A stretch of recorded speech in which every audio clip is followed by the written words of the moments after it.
प्रणाम देव।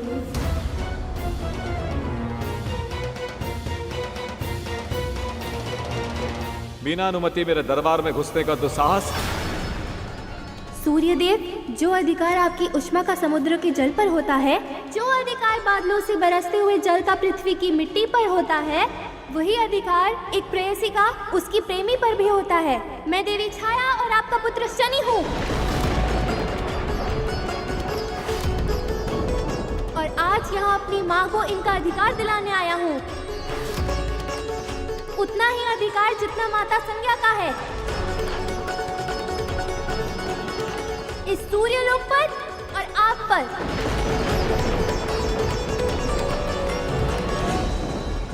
अधिकार की चर्चा, ये सबोध मुख से तुझे अधिकार किसने दिया बालक कि मुझ तक और मेरे लोक तक आने का दुस्साहस करे? भूल तुम्हारी नहीं, तुम्हारी माता की है। जब तुम्हें ही अपना उचित स्थान स्मरण नहीं रहा तो अपने बालक को क्या सिखाओगे? संज्ञा की छाया थी तुम, बस और कुछ नहीं। ना तुम्हारा कोई अस्तित्व था, ना कोई आकार। योग संयोग, कष्ट सुख, वेदना दुख, अपमान सम्मान, कोई भावना नहीं थी तुम में। चेतना से शून्य थी तुम, बिल्कुल जड़। संज्ञा ने तुम्हें अपनी दासी, अपनी सेविका के रूप में जन्म दिया। ये साकार रूप दिया केवल इसलिए कि ये मेरा विकराल ताप सहन नहीं कर पा रही थी, इसलिए नहीं कि तुम इनके ही अधिकार का हरण कर लो। मुझे प्रेम करने का अधिकार तुम्हें नहीं था छाया। सत्य तो यह है कि जब संज्ञा मेरे पास लौट आई थी तो तुम्हें फिर से इनमें समा जाना चाहिए था। तुम्हारी रचना एक विशेष उद्देश्य के लिए की गई थी। यदि वो उद्देश्य ही समाप्त हो गया तो तुम्हारा अस्तित्व भी समाप्त हो जाना चाहिए था। पर तुमने ऐसा नहीं किया, क्योंकि तुम भी जानती थी संज्ञा जैसी पवित्र स्त्री में वापस समा जाने का अधिकार तुम खो चुकी हो।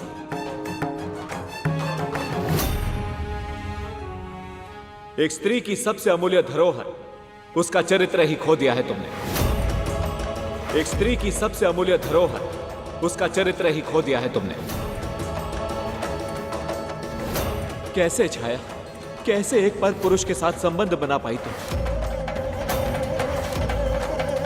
कैसे उस पुरुष की सैया सुसज्जित कर पाई जिस पर तुम्हारा कोई अधिकार ही नहीं? इस संपूर्ण सृष्टि में स्त्री के लिए जो सबसे बड़ा पाप है, वो पाप किया है तुमने।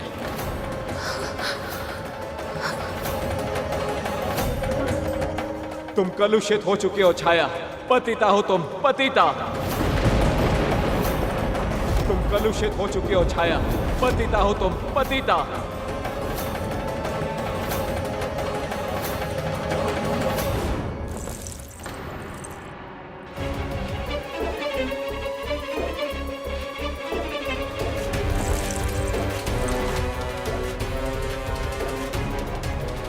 आगे बोलो।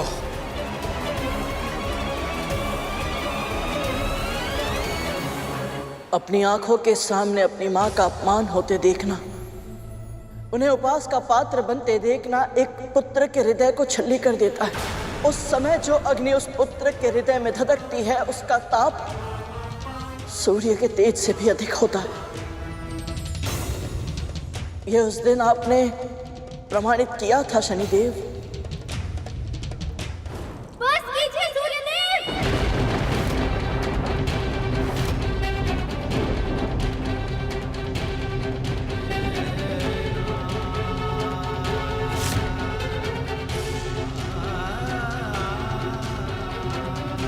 यदि मेरी माँ का स्वतंत्र अस्तित्व नहीं था तो अपना चरित्र कैसे खोया इन्होंने?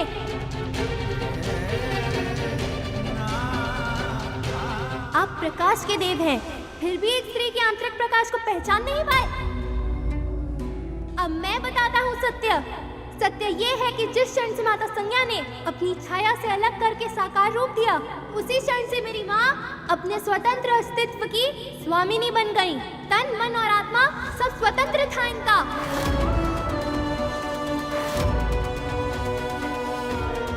इन्हीं के मनोभावों से संचालित वियोग, संयोग, कष्ट, सुख, वेदना, प्रेम सभी भावनाएं थी इनके मन में। इसलिए आपकी सेवा करते करते इनके मन में आपके प्रति आकर्षण उत्पन्न हुआ। फिर प्रेम हो जाना तो स्वाभाविक ही था। और आपने भी तो इनके प्रेम का उत्तर प्रेम करके ही दिया था।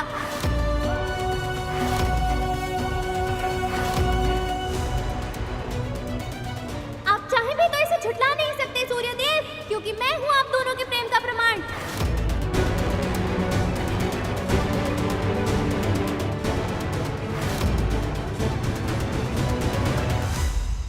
प्रेम नहीं किया है तुम्हारी माँ ने, छल किया है। मेरा रूप धर के मेरे पति के साथ संबंध बनाए हैं, उन्हें अंधकार में रखकर। इस सभा में उपस्थित प्रत्येक सभासद ये जानता है कि सूर्यदेव के पास सत्य को जान लेने की अद्भुत शक्ति है। कोई भी रहस्य इनसे छुपा नहीं रह सकता। पर इससे भी अधिक महत्वपूर्ण ये है विमाता, यदि एक पुरुष यह नहीं जान पाता कि उसकी शैया में संबंध बनाती स्त्री उसकी पत्नी है या कोई और, तो कटाक्ष उस स्त्री के चरित्र पर नहीं, स्वयं उस पुरुष के चरित्र पर होना चाहिए।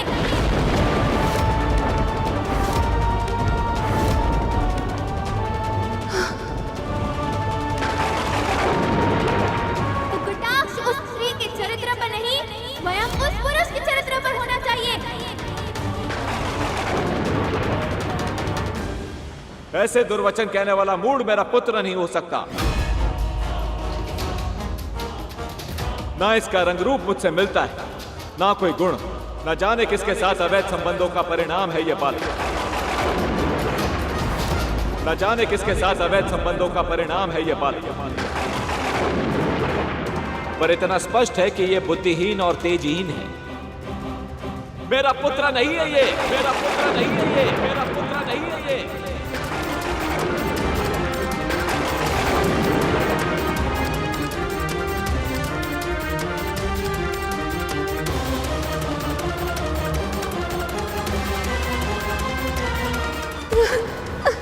ये क्या कह दिया स्वामी आपने, ये क्या कह दिया?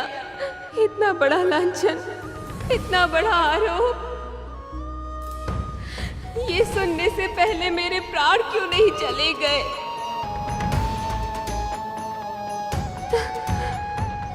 माँ, माँ, नहीं माँ, आप मत रोइए।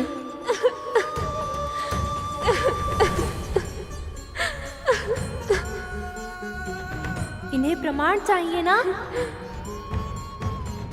मैं देता हूँ इन्हें अपना प्रमाण। मेरा तेज देखना चाहते हैं ये? अब मैं दिखाऊंगा इन्हें अपना तेज।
सूर्य संज्ञा और छाया की भी सोच से परे था। ये बालक ऐसी शक्ति साधेगा कि सूर्य संज्ञा शून्य हो जाएंगे, हर सभासद भौचक रह जाएगा।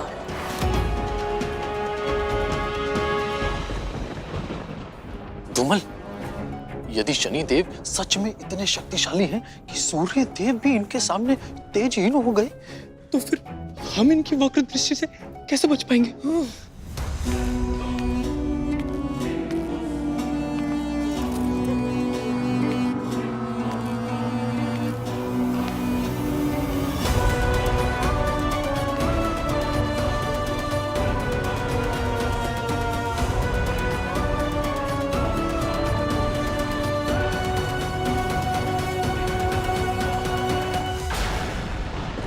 क्या हुआ गरुड़?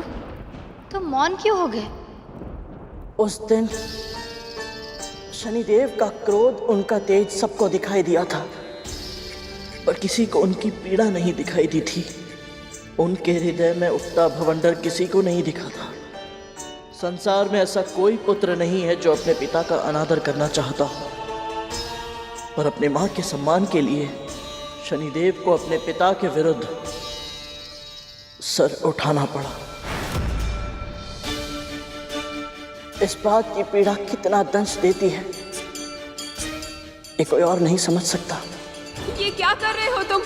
बस करो, इन्हें क्षमा कर दो पुत्र। हमें तुम्हारी शक्ति का आभास नहीं था, अब हमें ज्ञात हो गया है। इनसे अपनी दृष्टि हटा लो पुत्र। इस विमाता की बात मानो पुत्र, ये तुम्हारे पिता हैं और पिता पूजनीय होते हैं। तुम्हारे पिता को सारा संसार पूजता है, समस्त संसार का जीवन इन्हीं से संचालित होता है। अपने पिता को प्रताड़ित मत करो पुत्र। पिता से भी बड़ा स्थान होता है माँ का, और इन्होंने मेरी माँ का अपमान किया है, मेरी माँ का अधिकार छीना है इन्होंने। उनके साथ जो अन्याय किया है उसका दंड मैं इन्हें दे के रहूंगा। आज न्याय करूंगा मैं।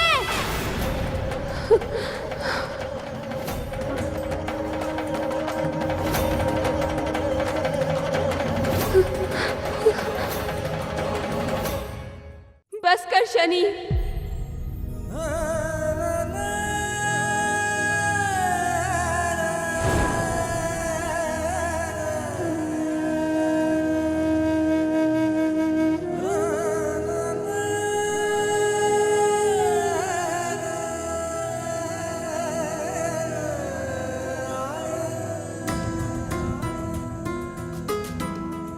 माँ, आप क्यों?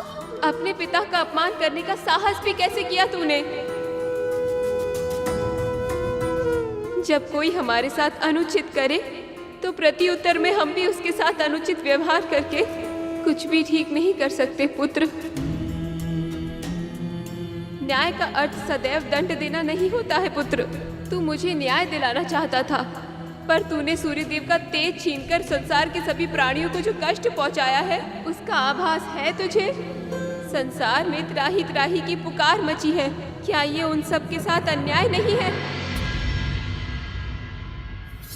न्याय का एक ही सिद्धांत है पुत्र, सहस्त्र अपराधी मुक्त हो जाएं, पर एक भी निर्दोष को दंड नहीं मिलना चाहिए।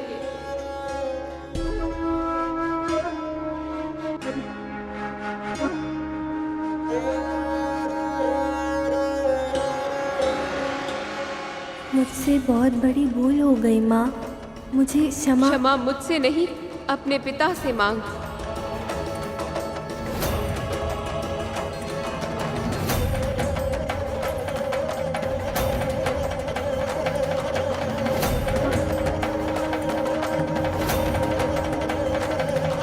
भूल तो मुझसे हुई है पुत्र। देवी छाया, मैं आपको अपनी पत्नी के रूप में और शनि को अपने पुत्र के रूप में स्वीकार करता हूं।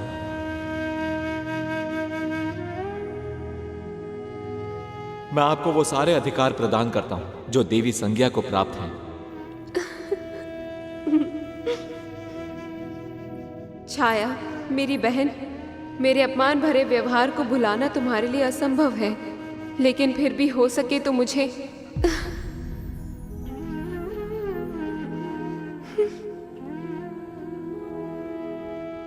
विमाता, पिताजी, अब मुझे जाने की आज्ञा दीजिए। तुम अभी अभी तो मिले हो पुत्र, इतने शीघ्र कहाँ जाओगे? मैं तपस्या करना चाहता हूँ पिताजी, ताकि अपनी शक्तियों का प्रयोग मैं संसार के कल्याण के लिए कर पाऊँ। एक ऐसा पुत्र बन पाऊं जिस पर आपको और मेरी दोनों माताओं को गर्व हो।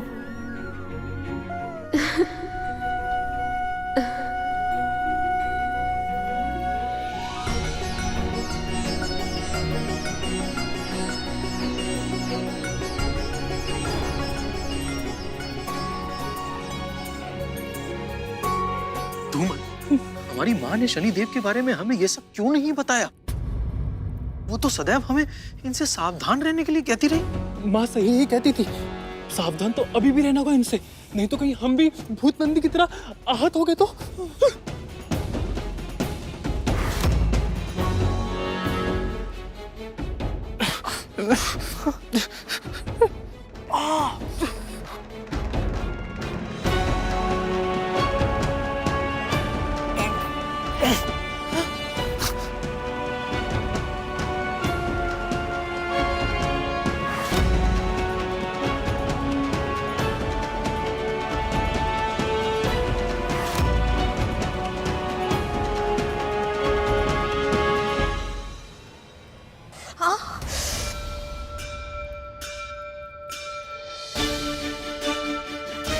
क्या हुआ?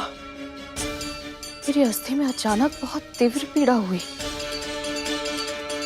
अस्थि में पीड़ा तो शनि के प्रकोप के कारण होती है।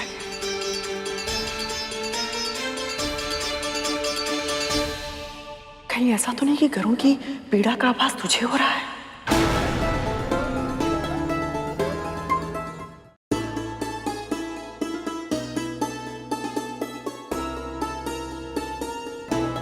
पता नहीं दीदी, मैं बस इतना जानती हूँ, यदि हमारा संदेश सत्य है और हमारे पुत्र शनि ग्रह पर ही हैं, तो हमें बिना भयभीत हुए शनिदेव की पूजा की तैयारी करनी चाहिए। यदि इसका आभास इतना दृढ़ है तो अवश्य ही मेरे पुत्र गरुड़ के साथ शनिदेव के समक्ष होंगे। हमें उड़द दाल, काले तिल, नीलम, काली गाय और भैंस का दान किसी निर्धन ब्राह्मण को करना चाहिए। पूरे हृदय से उन्हें भोजन कराना चाहिए और श्वान को दही चावल भी खिलाने चाहिए।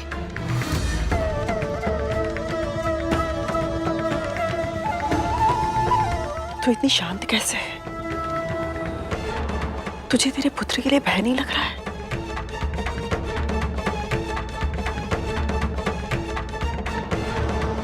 यदि शनिदेव मेरे पुत्र को कोई कष्ट देते हैं तो वो उसके कर्मों का ही फल होगा।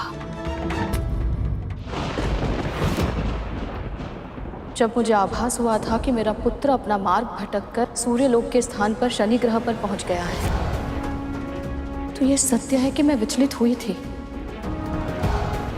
पर शनि के प्रकोप से स्वयं महादेव को भी वृक्ष के कोटर में छुपना पड़ा था। तो मेरा और आपका भयभीत होना स्वाभाविक ही है।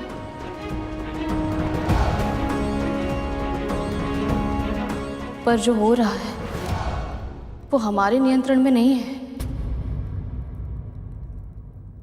यदि गरुड़ वहां तक पहुंचा है तो इसमें भी श्री विष्णु की ही इच्छा होगी।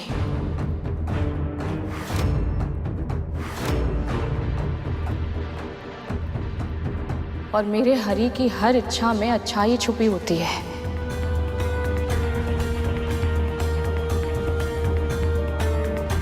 एक माँ होने के नाते मुझे अपने दिए हुए संस्कारों पर, अपने पालन पोषण पर पूरा विश्वास है। मेरे पुत्र ने ऐसा कोई कार्य नहीं किया होगा जिससे शनि देव को उसे दंड देना पड़े, इसलिए मुझे कोई भय नहीं लग रहा।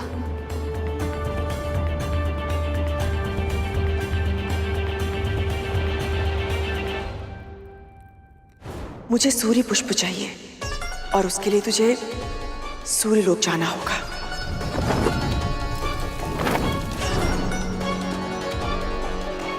क्या हुआ, आप किस सोच में पड़ गई?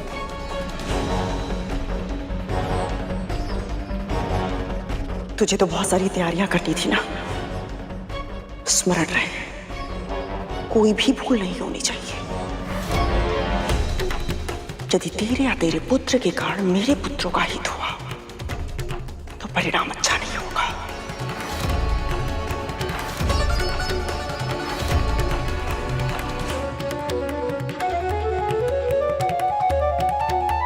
माँ, आपके संस्कारों को मैं हमेशा स्मरण रखूंगा, चाहे मेरे प्राण ही क्यों ना चले जाएं।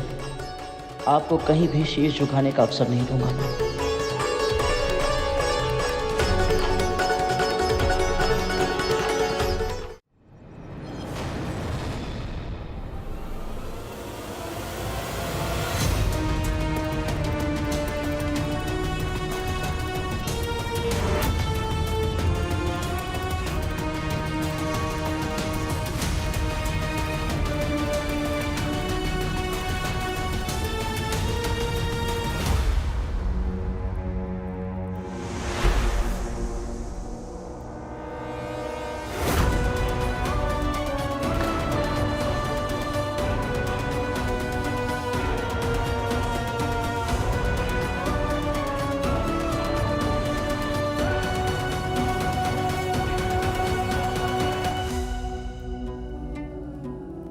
अपने माता पिता और विमाता से आशीर्वाद लेकर आपने इतनी कम आयु में भीषण तप किया। ओम नमः शिवाय, ओम नमः शिवाय, ओम नमः शिवाय, ओम नमः शिवाय, ओम नमः शिवाय, ओम नमः शिवाय, ओम नमः शिवाय, ओम नमः शिवाय, ओम नमः शिवाय, ओम नमः शिवाय। छायापुत्र शनि,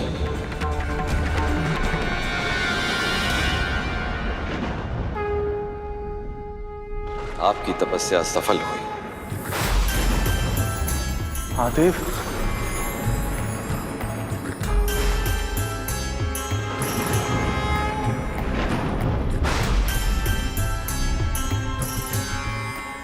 प्रणाम महादेव। मैं आपकी भक्ति से अत्यधिक प्रसन्न हूं। आप निर्दोष हैं, स्वभाव से निष्पक्ष हैं। इसीलिए पृथ्वी पे जन्म लेने वाले सभी व्यक्तियों को उनके कर्म अनुसार फल देने का कार्यभार मैं आपको सौंपता हूं। आज से आप न्यायाधीश और दंडाधिकारी जैसे नामों से भी जाने जाएंगे।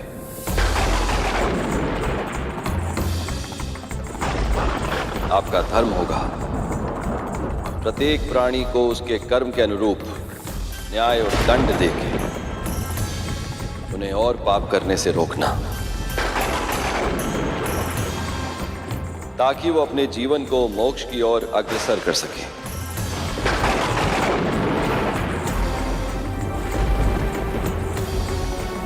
जो आज्ञा प्रभु। इससे पहले कि आप किसी और के साथ न्याय करें, आवश्यक है कि मैं आपके साथ न्याय करूं। जन्म के बाद से ही आप अपने पिता से दूर रहे, इसीलिए मैं आपको सौर मंडल के ग्रहों में स्थान देता हूं।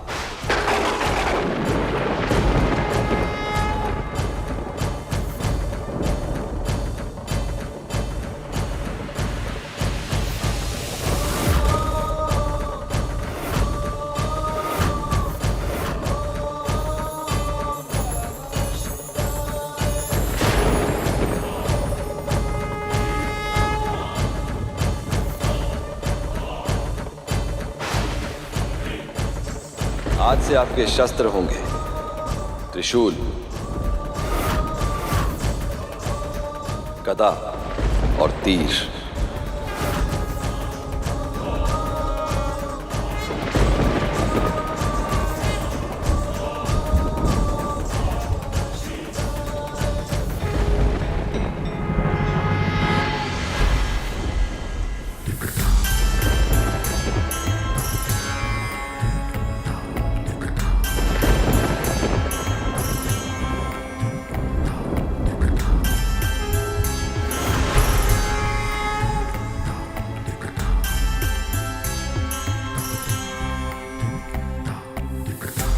महादेव की जय हो। महादेव की जय हो। महादेव की जय हो। महादेव की जय हो।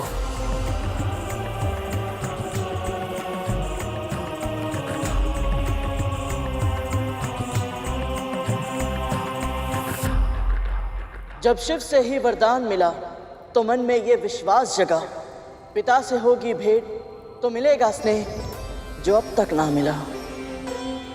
और एक बार फिर आपके हाथ आई तो केवल और केवल फिर निराशा। पिता में स्नेह का भाव था, न मिटा आपके भीतर का कुहासा। सूर्य का तेज समाप्त किया था आपने प्रथम भेंट में ही, जिस कारण उनके हृदय में अविश्वास था, संदेह था। फिर मिलते ही आप तप करने उनसे दूर भी तो चले गए थे, तो कैसे जानते वो आपको कि आपके मन में कौन से भाव बसे थे। सौर मंडल के शेष ग्रह भी आपकी तपस्या के बाद मिले वरदान से आशंकित थे। आपकी शक्ति की कथाएं सुन चुके थे, भयभीत वो आपसे दूर रहना चाहते थे। मन, व्यक्तित्व, विचार, व्यवहार से आप क्या हैं ना वो समझते थे और ना वो समझना चाहते थे। इसीलिए आप जब सूर्यदेव के दरबार में पहुंचे तो देखा कि नियति ने फिर आपको छला है, अब विलंब हो चुका है। मंगल, बुध, बृहस्पति, शुक्र, सौर मंडल का हर एक ग्रह पहले ही सूर्य के निकट अपना स्थान ग्रहण कर चुका है।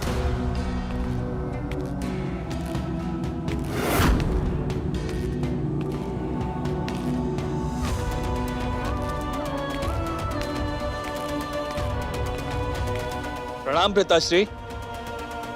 आओ शनि, अपना स्थान ग्रहण करो।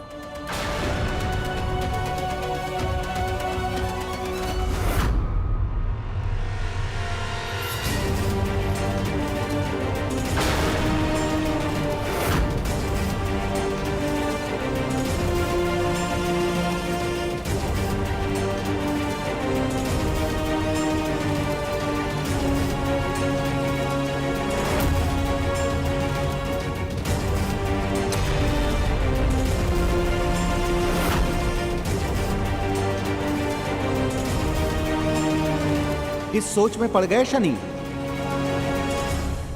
अपने आसन को लौह का बना देखकर आश्चर्यचकित हो रहे हो। वैसे तुम्हारे रंग रूप और व्यक्तित्व के अनुसार ही आसन है। तुम्हें अच्छा तो लगा ना शनि? यदि ना लगा हो तो फिर क्रोध में आकर अपनी वक्र दृष्टि से भस्म नहीं कर देना।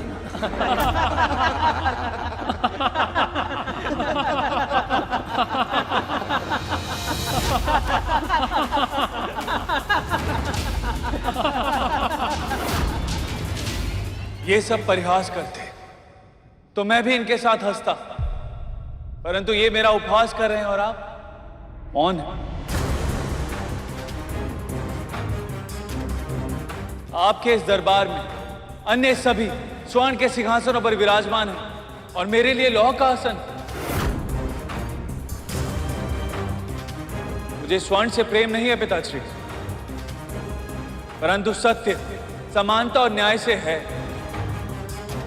और सत्य ये है, आज एक बार फिर आपने मेरी उपेक्षा की।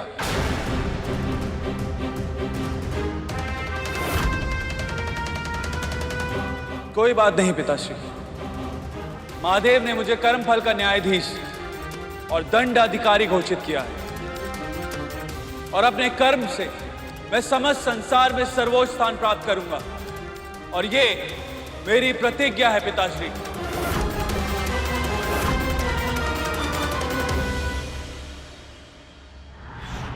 आपको दंडाधिकारी का कार्यभार सौंपा गया था शनिदेव, और जो दंड देते हैं उनसे सभी भयभीत तो होते हैं पर उनका सम्मान नहीं कर पाते, क्योंकि आपकी छवि ही ऐसी है कि आपके सामने आने के बाद सभी को अपने बुरे कर्मों की स्मृति सताने लग जाती है।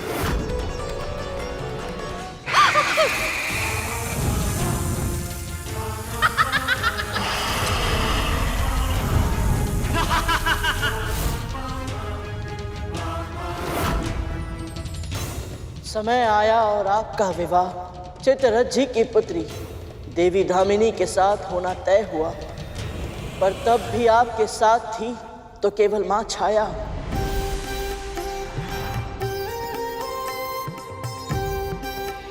पिता का आगमन बस औपचारिकता के लिए हुआ, पर एक भी ग्रह आपकी प्रसन्नता में सम्मिलित नहीं हुआ। वो अपमान भी आपने जिया और देवी से गंधर्व विवाह किया।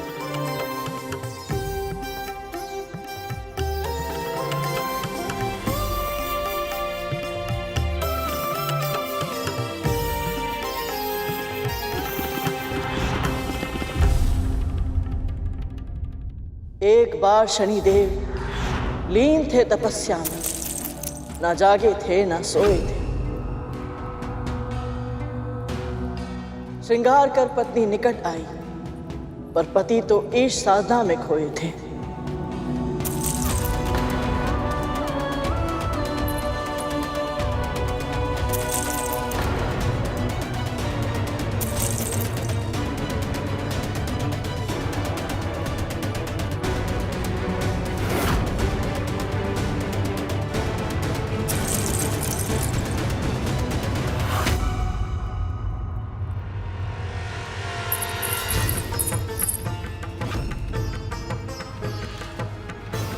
पत्नी अपने पति का ध्यान आकर्षित करने के लिए प्रयत्न करे और फिर भी उसका पति उससे उदासीन रहे। एक स्त्री के लिए इससे बड़े अपमान की बात और कुछ नहीं हो सकती।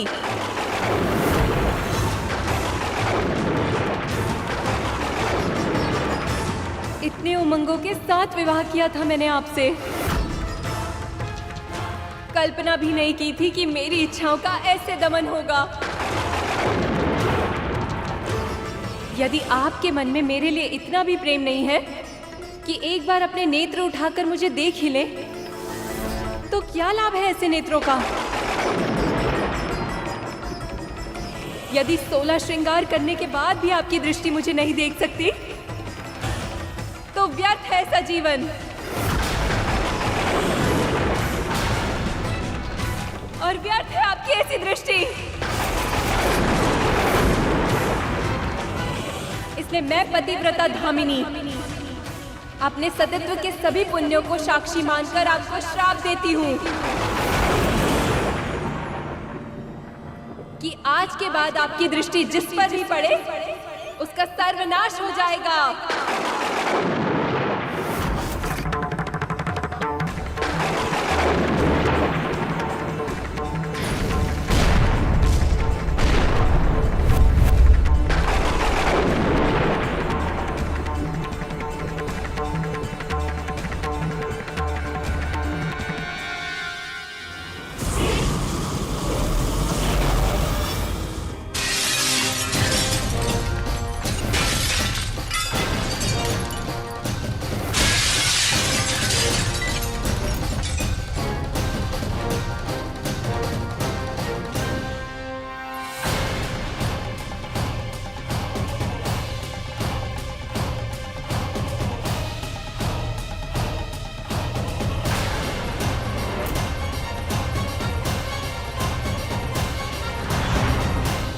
बस करो पुत्र, मुझे उस क्षण का स्मरण मत कराओ। क्रोध में आकर मैंने एक शिव भक्त की तपस्या को भंग करने का दुस्साहस किया था और उस पाप का फल मैं आज तक भुगत रही हूँ। अब चाहे कितने भी अच्छा क्यों ना हो, मेरे पति एक क्षण के लिए भी दृष्टि उठाकर मुझे देख तक नहीं सकते।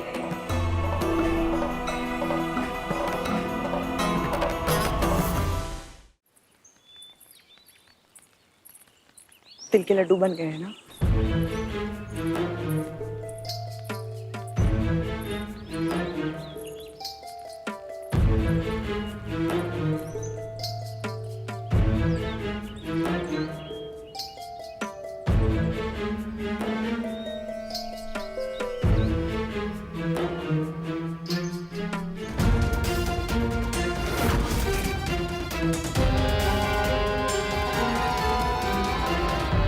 तुम दोनों के यहाँ खड़े रहने से तुम्हारे भाई वापस नहीं आएंगे।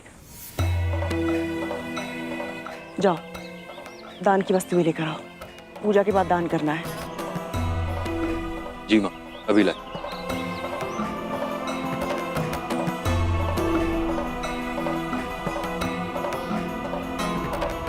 देवी धामिनी के इस श्राप के बाद आपकी दृष्टि न केवल उनके लिए बल्कि पूरे संसार के लिए अभिशाप बन गई। पिता की उपेक्षा, मां से वियोग और पत्नी के श्राप जैसे अनेक दुखों से उत्पन्न नकारात्मक ऊर्जा आपकी तपस्या के कारण तपोबल में बदल गई और उसी तपोबल का परिणाम है आपकी वक्र दृष्टि और उसका अद्भुत प्रभाव। अब ये दृष्टि जिस प्राणी पर पड़ती है उसकी दुर्गति निश्चित ही हो जाती है।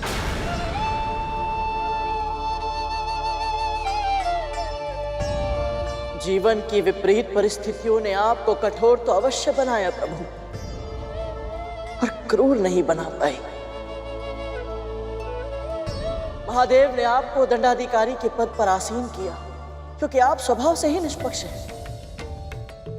किसी भी व्यक्ति, परिस्थिति या स्थान से कोई भी भावनात्मक लगाव नहीं रखते आप। बस कर्मों का फल देकर न्याय करते हैं। एक संपूर्ण ग्रह के स्वामी होने के बाद भी आप में तनिक भी अहंकार नहीं है। इतना अपमान सहा आपने, पर फिर भी प्रतिशोध की भावना को अपने भीतर पनपने नहीं दिया। अधर्मी को कभी क्षमा नहीं करते आप और धर्म का पालन करने वालों का तनिक भी अहित नहीं करते।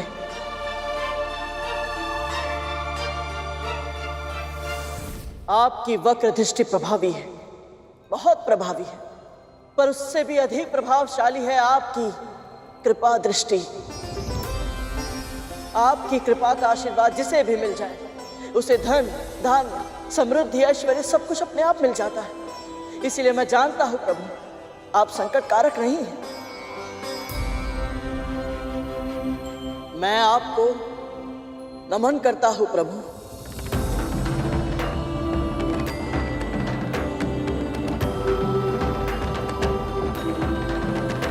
गरुड़,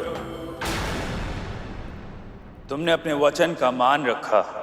हमारे जन्म और जीवन की कथा पूर्ण शुद्धता से सुनाई और बहुत ही बुद्धिमानी से तुमने अपनी मां की चुनौतियों को हमारी मां की कठिनाइयों के साथ जोड़कर प्रस्तुत किया ताकि तुम हमें भावुक कर पाओ। इससे एक बात सिद्ध होती, प्रारंभ में भले ही तुम मौन रहे हो लेकिन वार्तालाप की कला में तुम पारंगत हो।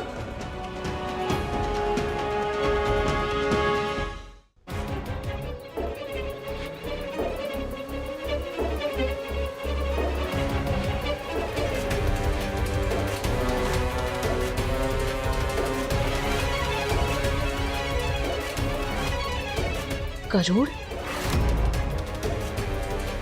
क्या हुआ? तुझे कोई संकेत मिला? संकेत नहीं मिला दीदी, वो स्वयं दिखा मुझे अभी अभी एक पल के लिए इस दिए में।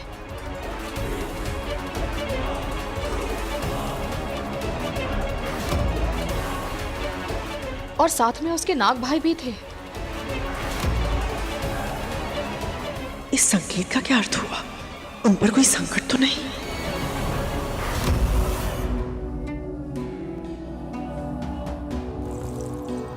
और यदि तुम्हें प्रतीत हो रहा है कि तुम्हारी ये कला तुम्हें सुरक्षित रख सकती है तो ये तुम्हारी बहुत बड़ी भूल है गरुड़। महाराज, मैं आपसे विनती करती हूँ, आप इन सभी पे अपनी कृपा कीजिए। मैं आपकी एक इच्छा पहले ही पूर्ण कर चुका हूं देवी। हम सब ने गरुड़ को सुना है, परंतु हमारी व्यक्तिगत भावनाएं न्याय के मार्ग में अवरोध नहीं उत्पन्न कर सकती। मैं अपने धर्म का पालन करूंगा देवी, और शनि दरबार में इन सब के भाग्य का निर्धारण भी वैसे ही होगा जैसे आज तक होता आया है, उचित प्रक्रिया के माध्यम से। मैं तुम सबके हृदय, आत्मा और मस्तिष्क की गहराइयों में झांकूंगा।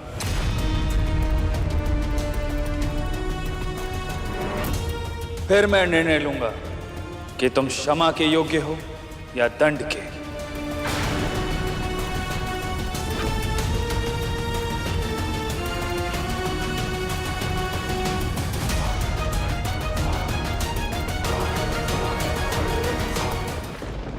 महाराज, गरुड़ के संस्कार तो आप देख ही चुके हैं और शेष उन्हीं के भाई हैं। मैं आपसे विनती करती हूँ, आप इन सभी पे अपनी कृपा कीजिए।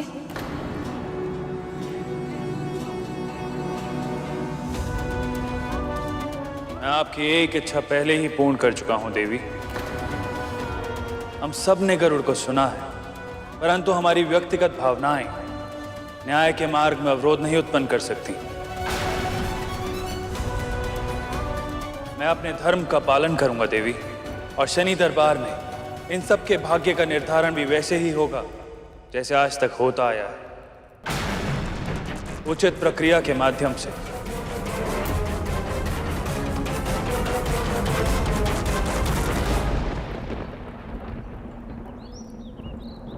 मुझे कुछ क्यों नहीं दिख रहा है? मेरे पुत्र क्यों नहीं दिखाई दे रहे मुझे? मौन क्यों है तू? क्या दिखा तुझे? और तो कुछ नहीं दिखा, पर इतना आभास अवश्य हुआ कि हमारे पुत्रों को अब कोई कठिन परीक्षा देनी होगी। यदि वो उसमें सफल हो गए तो हमारे पास वो निश्चित ही सुरक्षित लौट आएंगे। और यदि सफल नहीं हुई तो?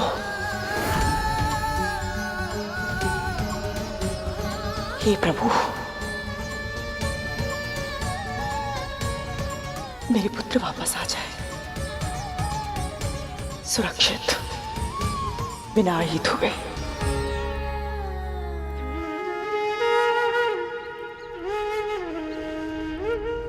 गरुड़, सही कहा तुमने।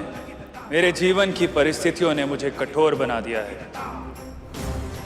परंतु ये कठोर आज तुम्हें केवल इसलिए क्षमा नहीं करेगा क्योंकि तुमने अपनी मां की कथा स्मरण करके हमें सुनाई है। मैं तुम सबके हृदय, आत्मा और मस्तिष्क की गहराइयों में झांकूंगा।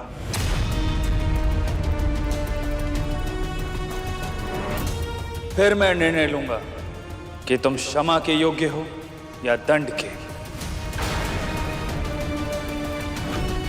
और उसके लिए मैं तुम सब की परीक्षाएं लूंगा। परंतु ध्यान रहे, तुम में से किसी एक भी परीक्षा में उत्तीर्ण हुआ तो तुम सबको शनि की 7.5 का प्रकोप सहना होगा।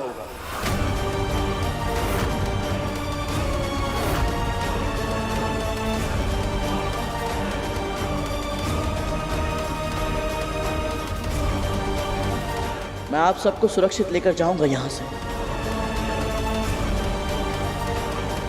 विपदा में व्यक्तित्व निखरता है गरुड़, इसलिए सामने कितना भी घनघोर संकट क्यों ना आए, तू सदैव अपने आदर्शों पर अडिग रहना। यदि तू ऐसा कर पाया तो अपने आप संसार के लिए वंदनीय बन जाएगा।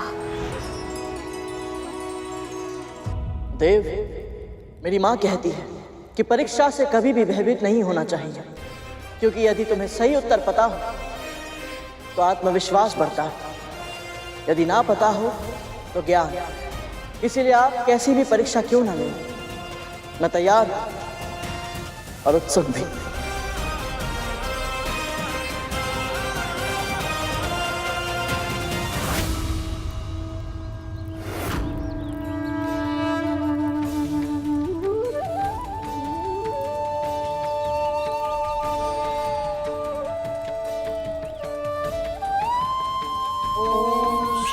शनिश्चराय नमः।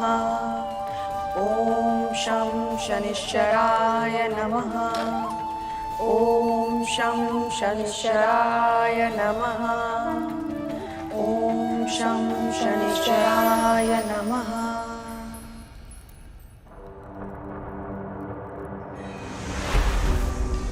प्रथम परीक्षा के रूप में मैं तुमसे कुछ प्रश्न करूंगा गरुड़, और इस कर्पूर के पूर्ण तरह जल जाने से पहले तुम्हें उन सभी के उत्तर देने होंगे। जो आज्ञा शनिदेव। पहला प्रश्न, जिस जल में सब कुछ घुल जाता है वो क्या है जिसमें जल स्वयं घुला हुआ है? वायुमंडल।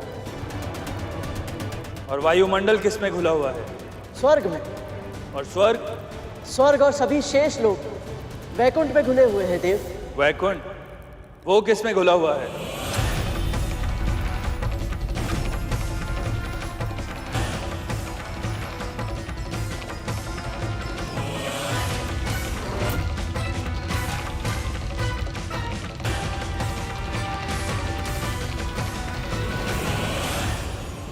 एक समय था जब कुछ भी नहीं था गरुड़, ना प्राणी ना जीवन, ना जड़ ना चेतन।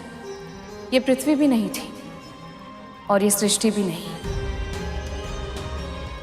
ईश्वर से पहले कुछ था तो केवल ओम का स्वर। वही परम ब्रह्म है, उसी से संपूर्ण सृष्टि का जन्म हुआ है।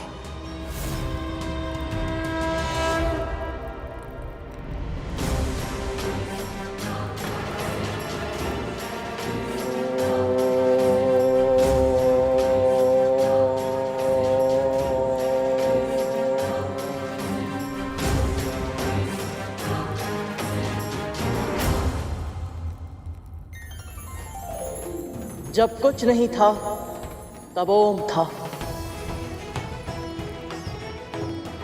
जब कुछ नहीं होगा तब भी ओम ही होगा, क्योंकि ओम ही परम ब्रह्म है।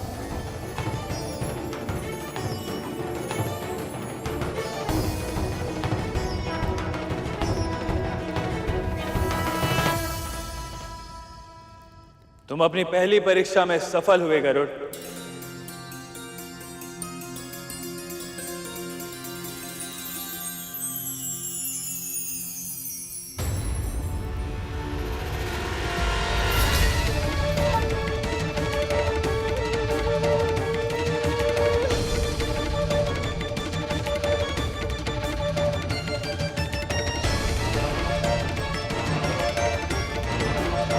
तो शनिदेव हमारी प्रार्थना स्वीकार कर ले और उनका कोई प्रभाव हमारे परिवार पे ना पड़े। प्रभाव ही तो है कालिया। महारानी एक दासी के साथ पूजा कर रही है।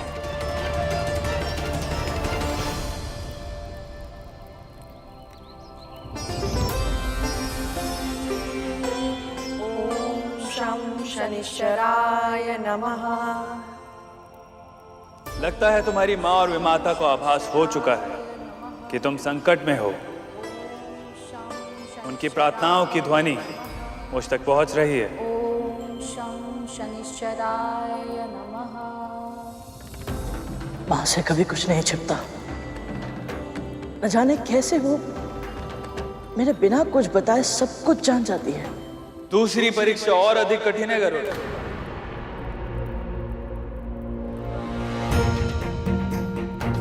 स्वामी इस बालक के साथ इतना कठोर व्यवहार क्यों कर रहे हैं? संन्यास शेष है या गृहस्थ जीवन?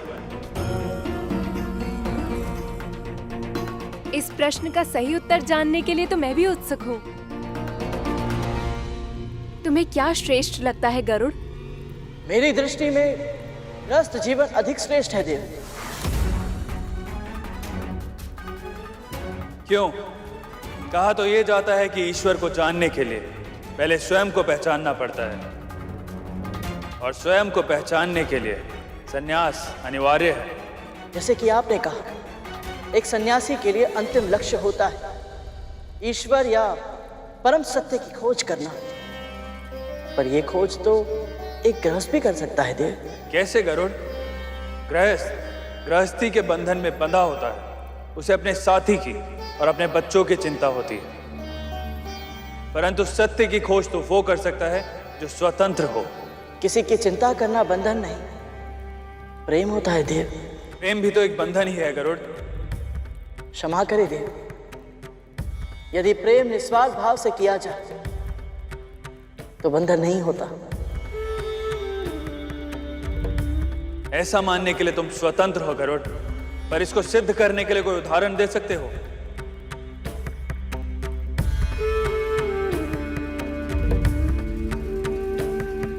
अपने पिता सूर्यदेव का प्रेम देखिए शनिदेव।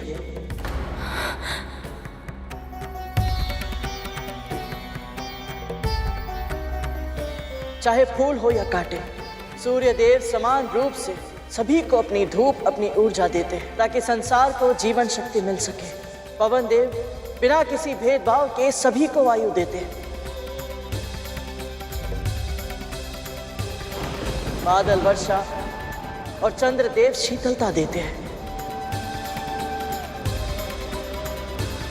संपूर्ण प्रकृति हर क्षण अपने उदाहरण से हमें यही संदेश देती है कि प्रेम निस्वार्थ होना चाहिए। जैसे ये सब करते हैं, ये सभी अपना कर्तव्य बिना किसी अपेक्षा के निभाते हैं।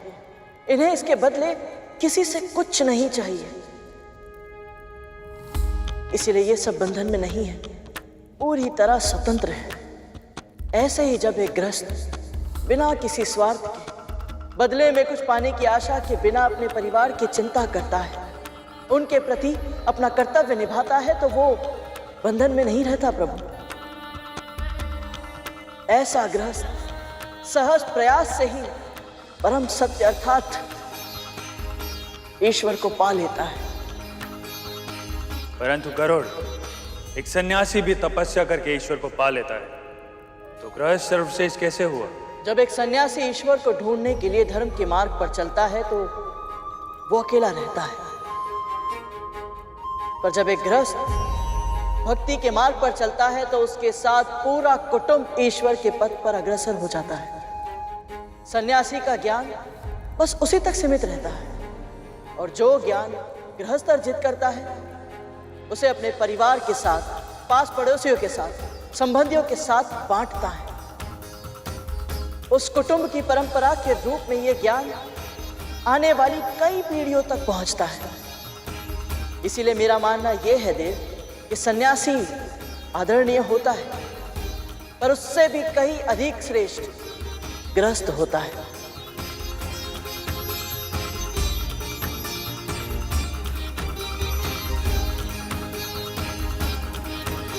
और अगली परीक्षा से पहले मैं तुम्हें बताना चाहता हूं गरुड़, तुम्हारी बुद्धि और तुम्हारा ज्ञान अद्भुत है। तुमने अपनी मां के कहे एक एक शब्द को अपने मन में संजो के रखा है, और जीवन जब जब तुम्हारे सामने चुनौतियां प्रस्तुत करेगा, ये कुशलता तुम्हारी सबसे बड़ी सहायक सिद्ध होगी। और अब मेरा अंतिम प्रश्न, तुम्हारी मां सदैव अच्छे कर्म करती है, कभी किसी का बुरा नहीं किया उन्होंने, फिर भी उनके और उनके पुत्र के भाग्य ने उन्हें दास बना दिया।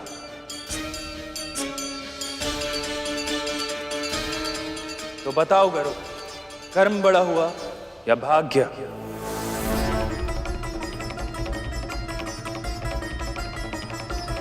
मैं महर्षि कश्यप की पत्नी विंता अपनी बहन कद्रू की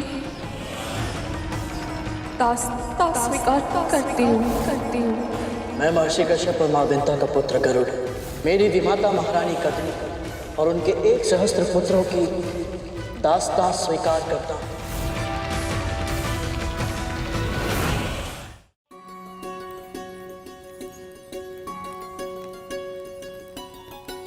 पूजा तो अच्छे से संपन्न हो गई दीदी, अब दान देना आरंभ करें।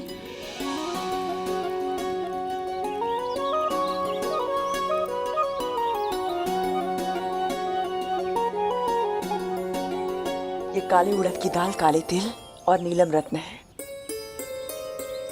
बस मुझे इतना आशीर्वाद दीजिए कि शनि देव के ग्रह से मेरे पुत्र सुरक्षित लौट आए।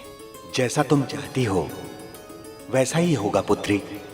शनिदेव तुम्हारे पुत्रों पर कृपा करें, उन्हें सुरक्षित अपने ग्रह से निकल जाने दें। बाबा, ईश्वर की प्रेरणा से मेरी ओर से ये छोटी सी भेंट स्वीकार करें। आशीर्वाद में कुछ विशेष नहीं मांगोगे पुत्री?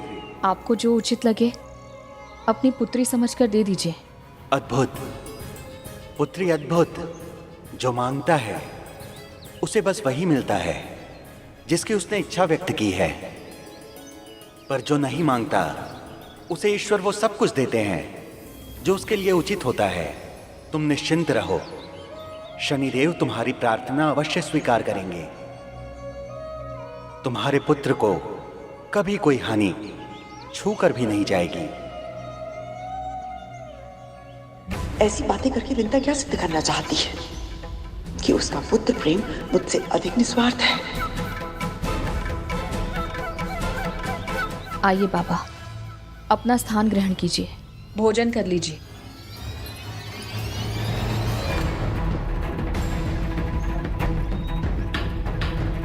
पशु आखिर पशु ही होते हैं, देख रहे हो भैया। इतने प्रेम से खिलाने का प्रयत्न कर रहा हूं, फिर भी नहीं खा रहा। अरे खा रे।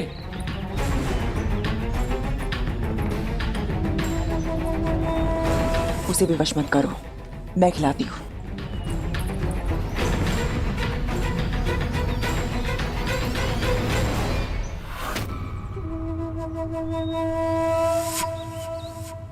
भोजन सामने है, पर पशु होकर भी खाने में कोई रुचि क्यों नहीं दिखा रहा है? यदि इसने भोजन ग्रहण नहीं किया तो इसका अर्थ होगा कि शनिदेव मेरी पूजा से प्रसन्न नहीं है। और यदि ऐसा हुआ तो मेरे पुत्र।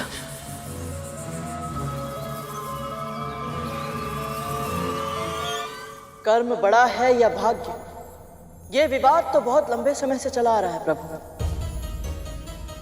सत्य तो ये है कि ये प्रश्न मैंने स्वयं से और अपनी माँ से कई बार किया है कि हमारा जीवन ऐसे क्यों है। और मेरी माँ कहती है कि जो जिसके योग्य होता है ईश्वर उसे वही देते हैं। हम में से अधिकतर व्यक्ति कई बार एक पल ठहर कर जब अपने आप को देखते हैं तो हम यही सोचते हैं कि ऐसा कठिन जीवन हमें क्यों मिला। पर कालांतर में सच्चे और परिश्रमी व्यक्ति के लिए जीवन की वही कठिनता सबसे बड़ी संपत्ति बन जाती है।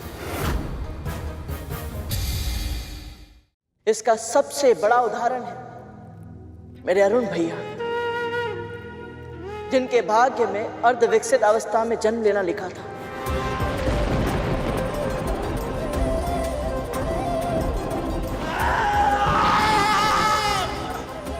पर उनकी तपस्या से उन्होंने जो कर्म किया उसके कारण वो आज सूर्यदेव के सारथी बन गए।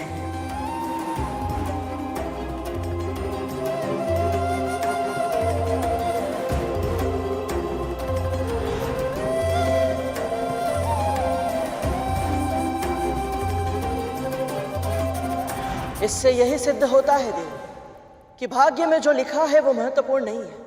अधिक महत्वपूर्ण है भाग्य के प्रति हमारा दृष्टिकोण।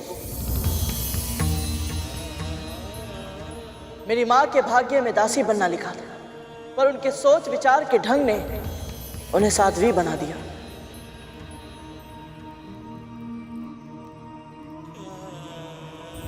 दृष्टिकोण हमारा विषय नहीं है गरुड़। प्रश्न का उत्तर दो, कर्म बड़ा है या भाग्य?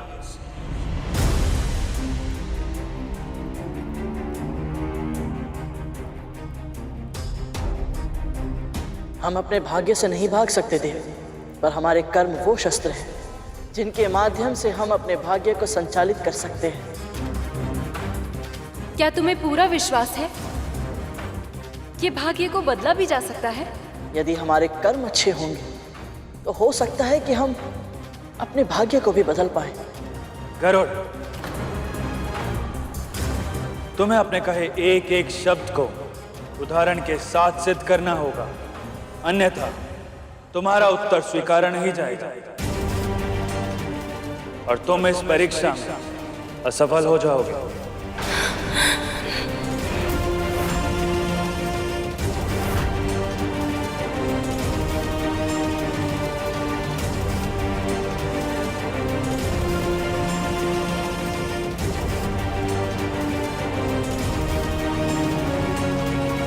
मेरी माँ ने बताया था कि एक बार माता लक्ष्मी ने श्री विष्णु से यही प्रश्न पूछा था। प्रभु विष्णु ने उन्हें एक दृश्य दिखाया जिसमें एक गाय दलदल में फंसी हुई थी। एक चोर को उधर से जाना था। वो चोर वो गाय के ऊपर पांव रखकर दलदल पार करके चला गया और उस दिन उस चोर को 4 स्वर्ण मुद्राएं मिली। फिर कुछ ही समय बाद वहां से एक निर्धन वृद्ध ब्राह्मण निकले। गाय को मृत्यु के मुंह में देखकर उनसे सहा नहीं गया। अशक्त होने के बाद भी उन्होंने अपना पूरा बल लगाया और एक रस्सी की सहायता से उस गाय की प्राण रक्षा कर ली। पर इस प्रयास से वो स्वयं नीचे गिर गए और उनके घुटनों में चोट लग गई। पर ऐसा क्यों? जिसने बुरा कर्म किया उसे पारिश्रमिक मिला और जिसने अच्छे कर्म किए उसे दंड। माता लक्ष्मी ने भी प्रभु विष्णु से यही प्रश्न किया। तब प्रभु विष्णु ने बताया कि उस दिन उस चोर के भाग्य में बहुत अधिक स्वर्ण था, पर कुकर्म के कारण उसे केवल 4 मुद्राएं मिली और दूसरी ओर उन ब्राह्मण के भाग्य में मृत्यु थी। पर अच्छे कर्म के कारण केवल एक साधारण सी चोट आई और सामने खड़े यमदूत वापस लौट गए।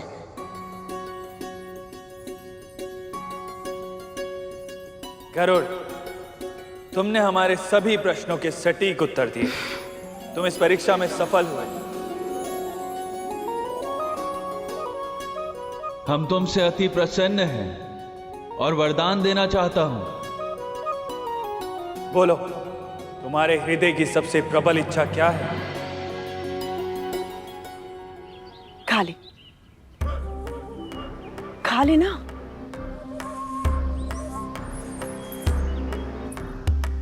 माँ के खिलाने पे भी नहीं खा रहा। कितना हट्टी है ये।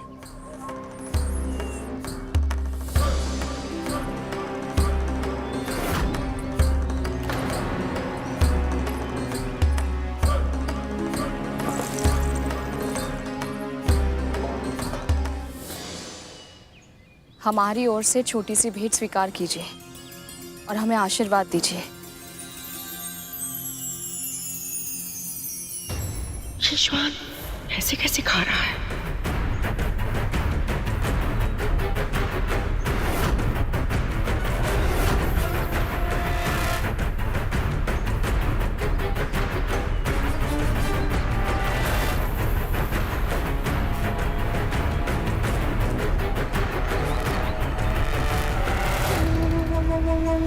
ये तो खाने लगा। आदेश और विनती का अंतर था दीदी।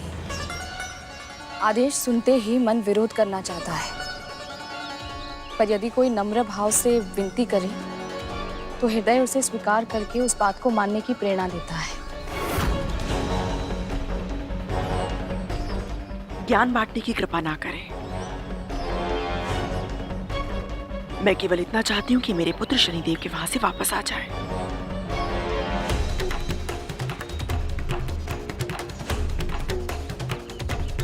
श्वान ने सारे दही चावल समाप्त कर लिए।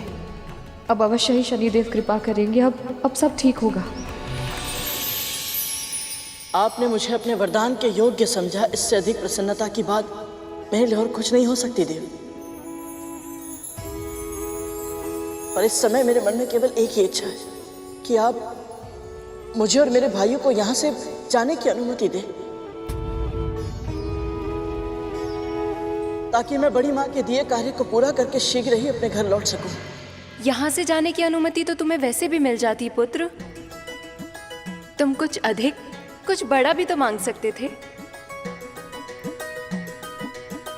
तुम चाहते तो अपनी माँ की मुक्ति का वरदान भी मांग सकते थे। क्षमा करें देवी, पर जो कर्म मुझे अभी करना है मैं उसके लिए चिंतित था, इसलिए माँ की मुक्ति का विचार मेरे मन में आया ही नहीं।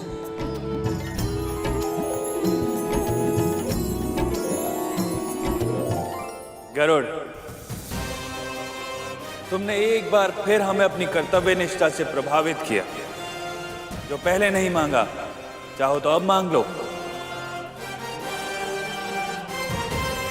आपका बहुत बहुत धन्यवाद शनिदेव। पर सत्य तो ये है कि मेरी माँ के लिए उनकी सौगंध को निभाना ही उनका धर्म है। वो कभी अपने वचनों से पीछे नहीं हटेंगी। जब तक बड़ी माँ स्वयं उन्हें दास्ता से मुक्त नहीं कर देती, मेरी माँ अपने आप को मुक्त नहीं मानेंगी। इसलिए यदि मुझे मेरी माँ को दास्ता से मुक्त करवाना है तो मुझे पहले बड़ी माँ को प्रसन्न करना होगा। फिर चाहे ये कितना भी कठिन क्यों ना हो, इसमें कितना भी समय क्यों ना लगे। तुम अद्भुत हो गरुड़, और अद्भुत है तुम्हारी माँ।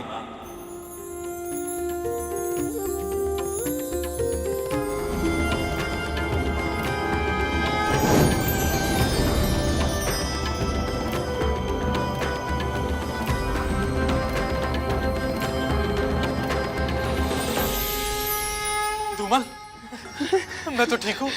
मैं भी। आपने हमें जीवन दान दिया। आपका बहुत बहुत धन्यवाद प्रभु।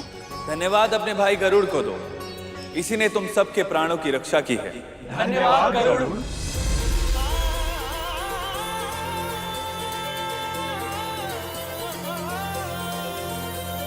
अब आज्ञा दीजिए शनिदेव। तुम्हारी यात्रा निर्विघ्न पूरी हो गरुड़। तुम अपने सभी प्रयासों में सफल हो। मेरा प्रणाम स्वीकार करें देवी।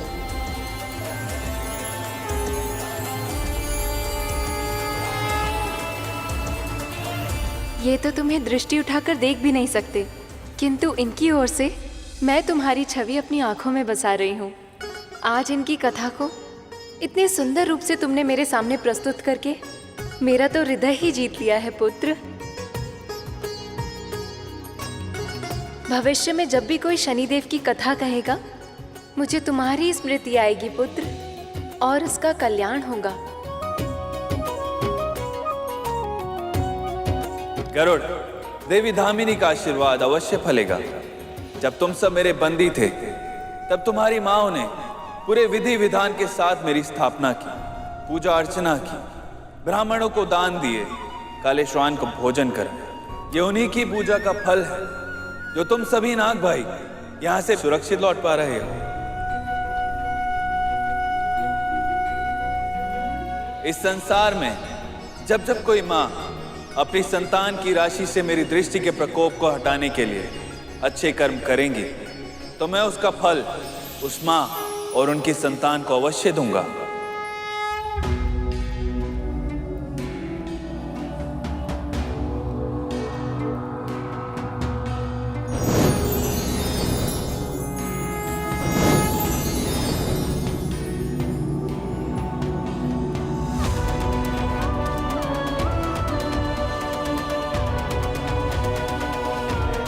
जय शनिदेव।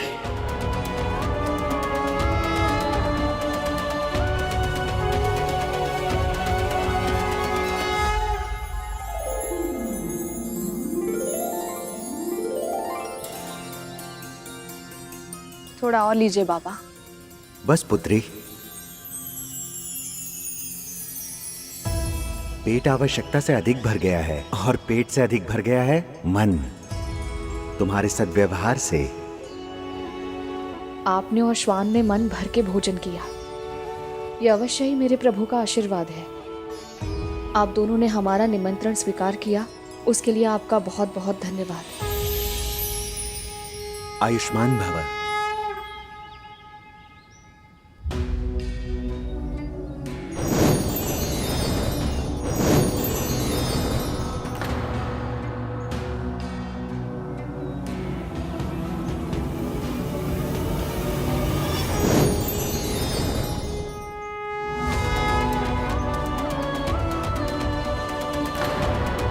शनिदेव,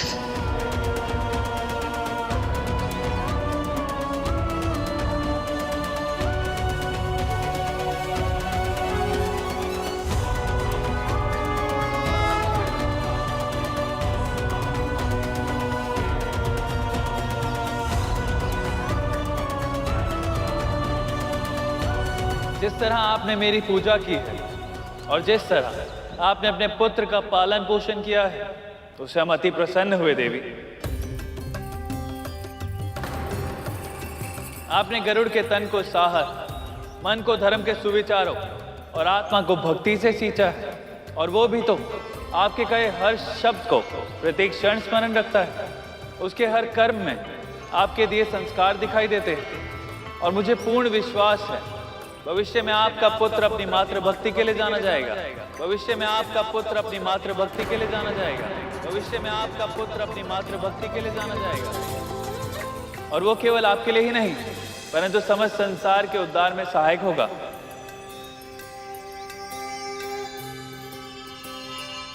विरोधाभास देखिए देवी कद्रू। आपके पुत्र असभ्य पशुओं के समान हैं।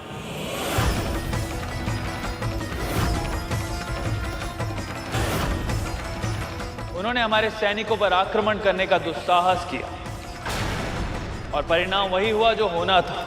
आपके पुत्र घायल हो गए।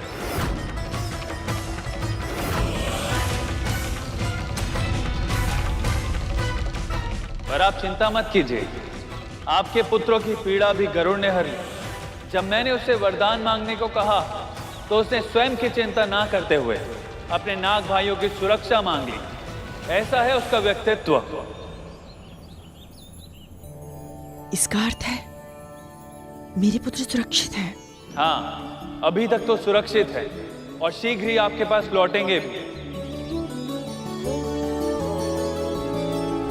परंतु यहां मैं आपको चेतावनी देने आया हूं देवी कद्रू। जो बीज आज आप बोएंगी कल वही वृक्ष बनेगा। और अभी भी समय है देवी कद्रू।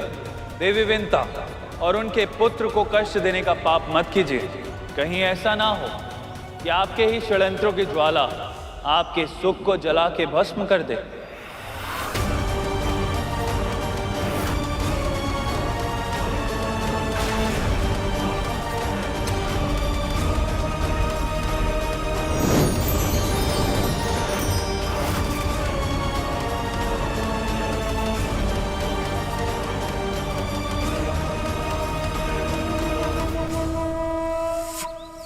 भूतनंदी, जब तुम आहत हुए थे बहुत कष्ट हुआ होगा ना?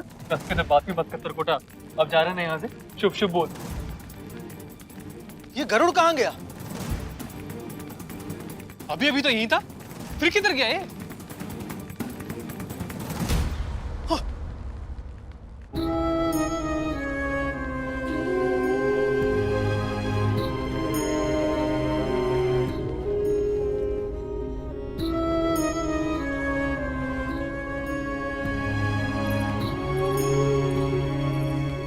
मेरे होते हुए भी आप सबको घाव लग गए। मैंने बहुत प्रयास किया था कि कोई भी चोटिल ना हो, पर मैं असफल रहा। मुझे क्षमा करना मित्र।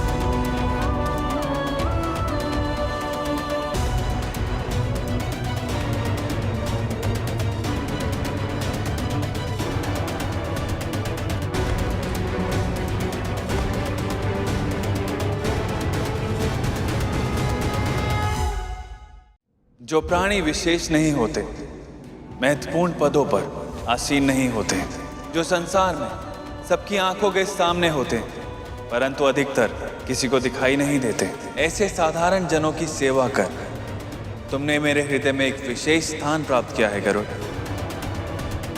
इसलिए मैं तुम्हें एक वरदान और देना चाहता हूं। आज से मेरी वक्र दृष्टि तुम पर कभी नहीं पड़ेगी।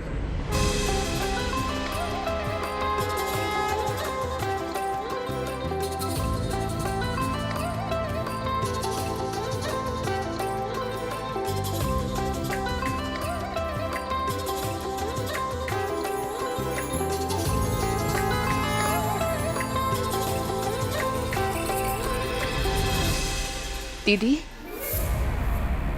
हमारे पुत्र स्वस्थ हैं, सुरक्षित हैं और शीघ्र ही हमारे पास लौट कर आ रहे हैं। स्वयं शनिदेव ने आकर हमें यह आश्वासन दिया है, इसलिए हमें वही करना चाहिए जो उन्होंने कहा है। मुझे क्या करना चाहिए और क्या नहीं करना चाहिए, इसका निर्णय तू सुनाएगी मुझे।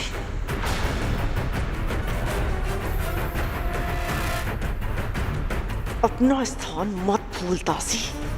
शनिदेव ने तेरे पुत्र की प्रशंसा क्या कर दी, तेरी जीवा इतनी लंबी हो गई कि तो अब मुझे समझाने लगी है। ऐसा नहीं है महारानी। समय नष्ट मत कर और जा यहाँ से। मेरे पुत्रों के स्वागत की तैयारी कर। मृत्यु के मुख से लौट कर आ रहे मेरे वीर पुत्र। स्वागत ऐसा होना चाहिए कि देखने वालों की आंखें धुंधली हो जाए। जी।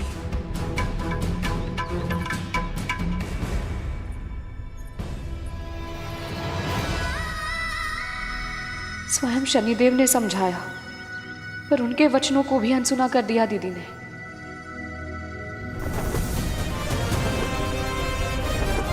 गरुड़, अब कहीं और मत भटका देना हमें। सीधा चलना और कहीं पर भी मत रुकना।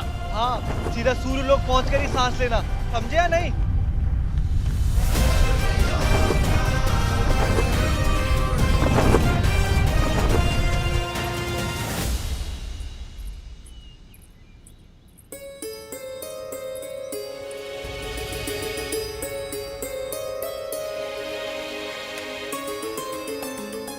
ये प्रसाद के पेड़े यहाँ कैसे हैं? तुम दोनों ने प्रसाद नहीं लिया? हम सब तो प्रसाद ले चुके। ये महारानी कद्रू और उनके पुत्रों का है। दीदी से इतनी बड़ी चूक कैसे हो गई? पूजा के बाद प्रसाद ग्रहण ना करने से देवताओं का अपमान होता है, पर शनिदेव ने उन्हें चेतावनी दी थी। हो सकता है उसी के कारण वो चिंता में डूब गई हूँ और उन्हें प्रसाद का ध्यान ही नहीं रहा हो।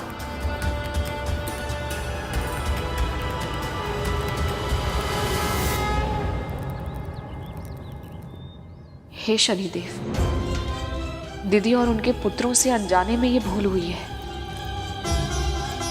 उन्हें क्षमा कर दीजिएगा।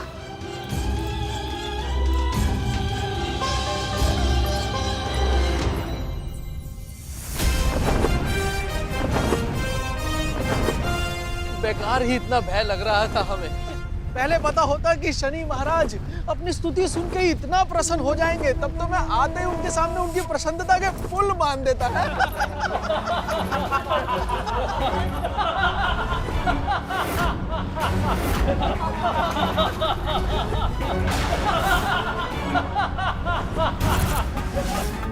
ये अन्य ग्रहों से कितना भिन्न दिखता है ना। अभी तो इसके पिता ने सौर मंडल में इतना अधिक दूर स्थान दिया है इसे।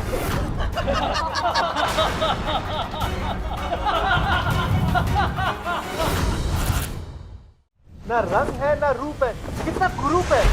मैं तो ये सोच रहा हूँ ऐसे व्यक्ति को इतनी रूपवती पत्नी मिल कैसे गई।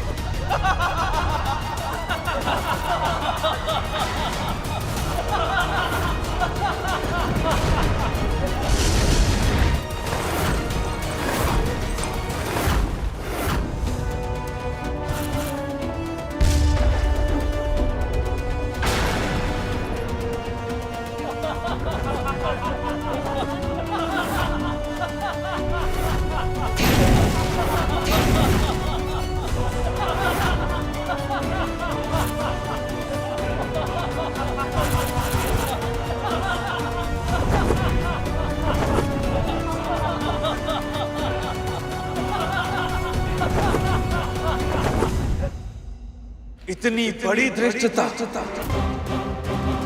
मैंने तुम सब नागों को क्षमा किया, यहाँ से सुरक्षित जाने का अवसर प्रदान किया, परंतु तुम सब नाग मेरी दया के योग्य नहीं, और अब तुम्हारी मां को कष्ट सहना होगा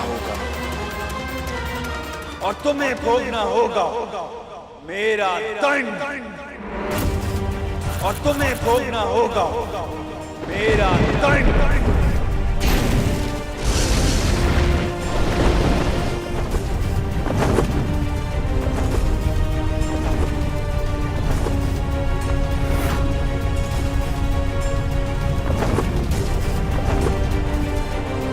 करोड़ करोड़ करोड़, जिसने भी उसका भाग्य लिखा है, पता नहीं उसे हमसे क्या शत्रुता है।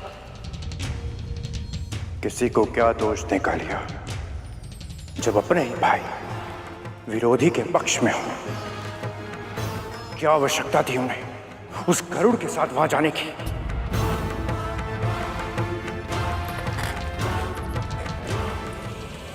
अपने भाइयों को तो तुम नियंत्रण में कर लोगे,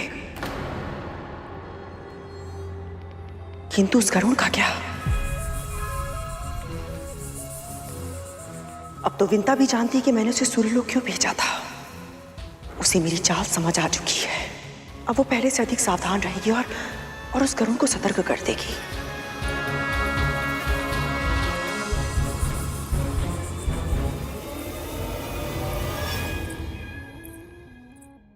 महारानी, आपका प्रसाद। प्रसाद देने के बहाने हम पर दृष्टि रखने आई है।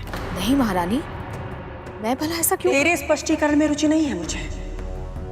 प्रसाद रख और जा यहां से।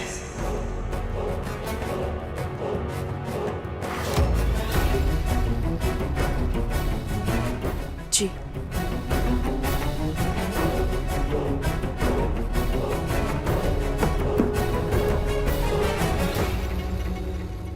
मेरे पुत्र शीघ्र ही यहाँ वापस लौट आएंगे।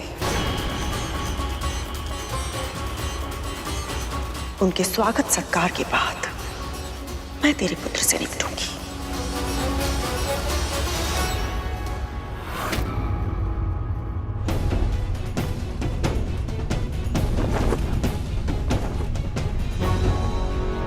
अरे गरुड़, तुम पृथ्वी की ओर क्यों जा रहे हो? हमें तो सूर्य लोक जाना था ना गरुड़।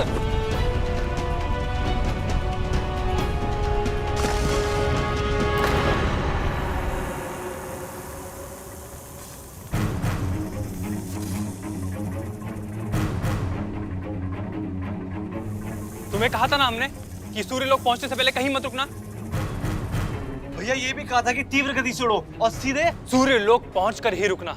मैं आप सबको सूर्यलोक लेकर नहीं जा सकता।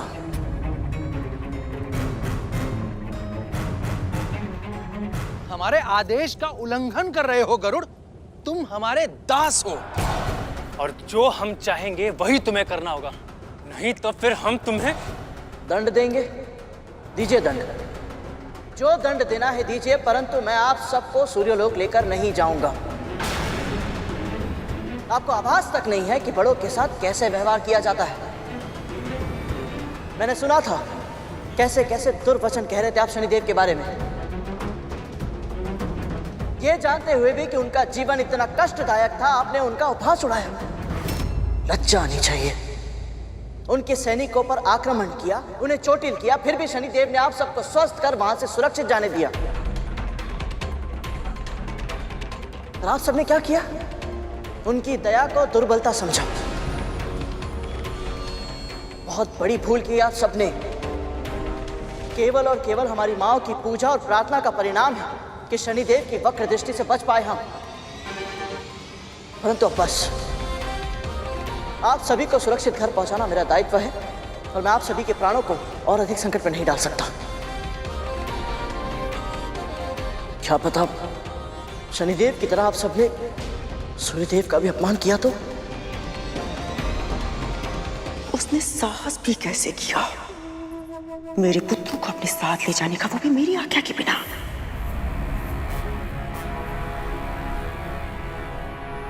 कुछ अधिक ही बुद्धिमान हो गया है वो। कल रात आया था मेरे पास तेरी मुक्ति की विनती करने,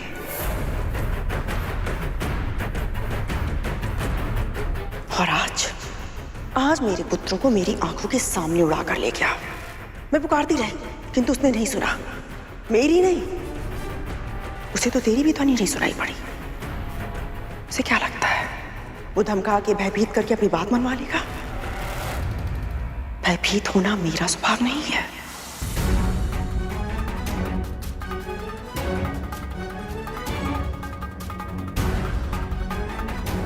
ऐसा नहीं है महारानी, मेरा गरुड़ ऐसा करना तो दूर, ऐसा सोच भी नहीं सकता है।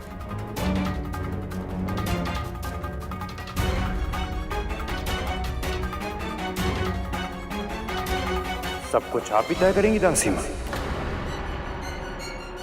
गरुड़ क्या कर सकता है और क्या नहीं, ये तो हमें तय करने दीजिए दासी मां। आप समझी या नहीं?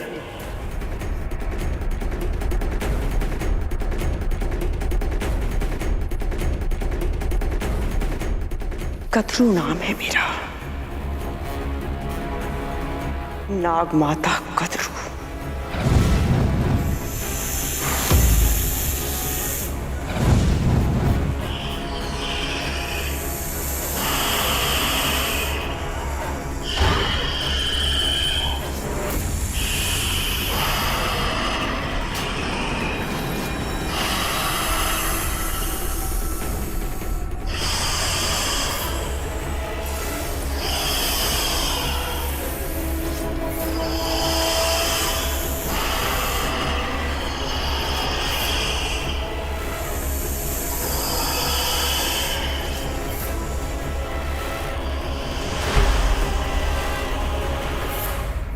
गरुड़, तुमने हमें हमारी भूल का आभास करा दिया है। अब ऐसा फिर कभी नहीं होगा। बिल्कुल नहीं होगा गरुड़। तुम अगर चाहोगे तो हम मौन धारण कर लेंगे, एक शब्द भी नहीं कहेंगे। मान जाओ ना गरुड़, अब से हम कुछ भी अनुचित नहीं कहेंगे।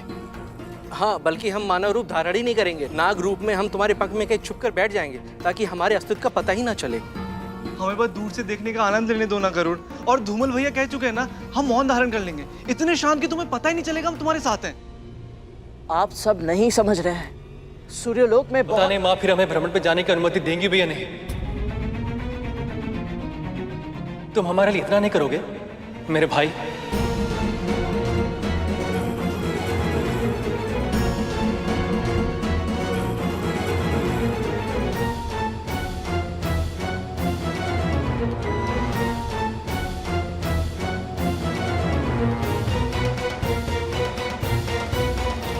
ठीक है,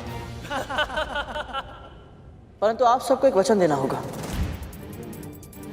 आप सब ऐसा कोई कार्य नहीं करेंगे, ऐसा कुछ नहीं कहेंगे जिससे हम पर संकट आए। हम वचन दे रहे हैं।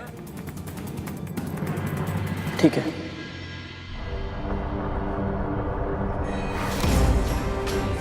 ना रंग है ना रूप है, कितना कुरूप है। मैं तो ये सोच रहा हूँ, ऐसे व्यक्ति को इतनी रूपवती पत्नी मिल कैसे गई?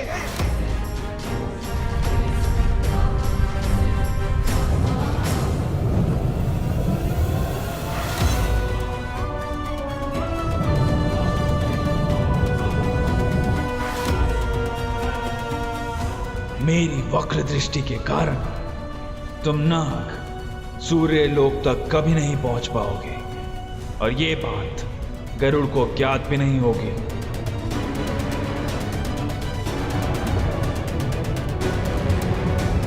अच्छा है ये सभी नाग अपना वचन निभा रहे हैं और मौन है। ये बोलेंगे नहीं तो कोई समस्या भी खड़ी नहीं होगी।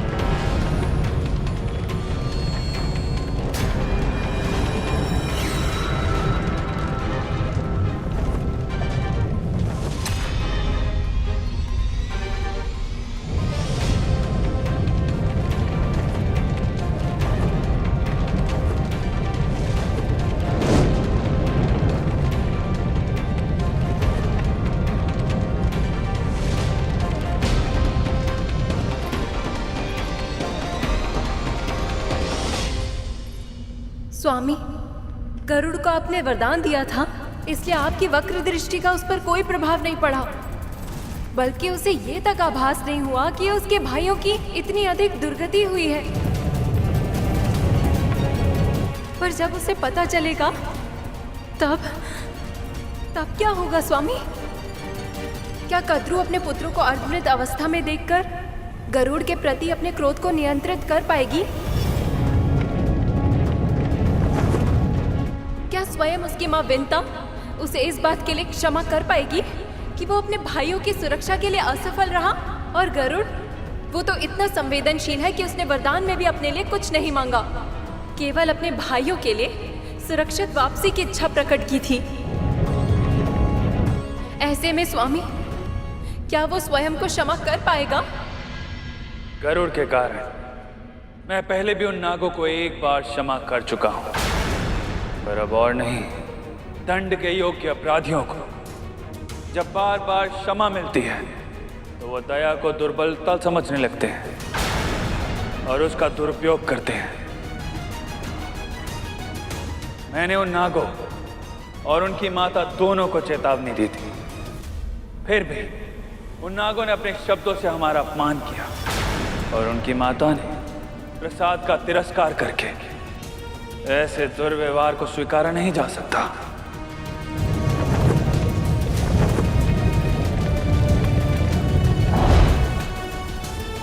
रहा प्रश्न गरुड़ का, इस घटना से उसे भी एक महत्वपूर्ण सीख मिलेगी। उसे सीखना होगा कि कौन दंड के योग्य है और कौन दया के, क्योंकि भविष्य में उसे भी बार बार ऐसे निर्णय लेने होंगे।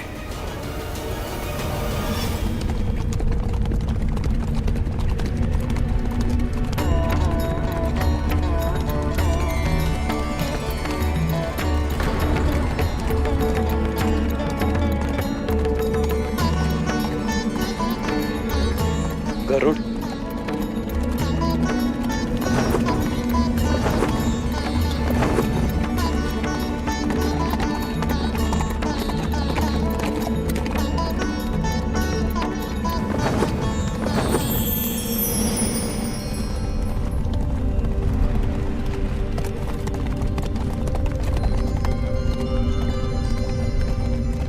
अरुण, कुछ क्षण के लिए तुम अदृश्य होकर रथ चला।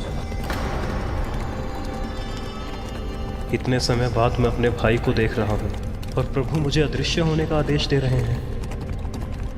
मैं तुम्हारी दुविधा समझता हूं अरुण। मुझे गरुड़ की परीक्षा लेनी होगी। अब शीघ्रता करो।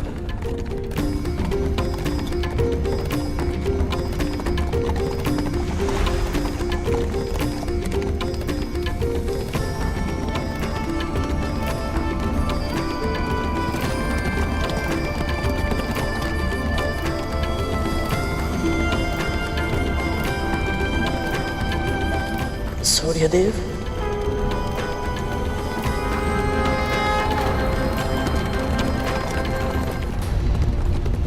अरुण भैया कहाँ है?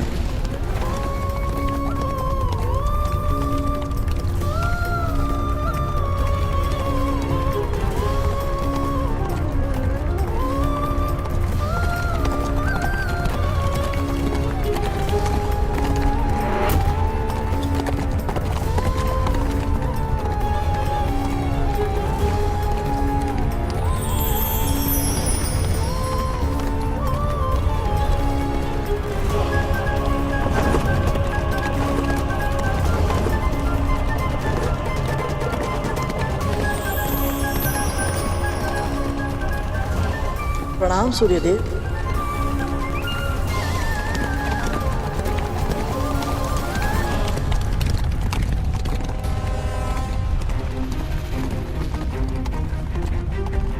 मुझसे कौन सी भूल हो गई कि सूर्यदेव ने ना तो मुझे देखा और ना ही मेरा अभिवादन स्वीकार किया।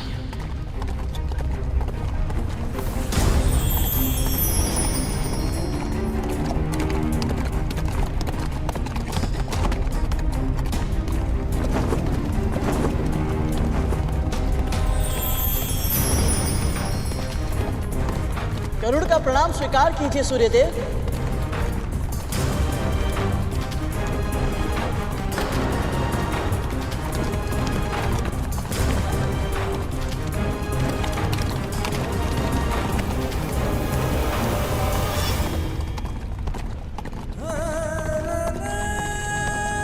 अरुण भैया कहीं दिखाई नहीं दे रहे और सूर्यदेव मेरी ओर देख भी नहीं रहे, तो मैं इनसे बात कैसे करूं?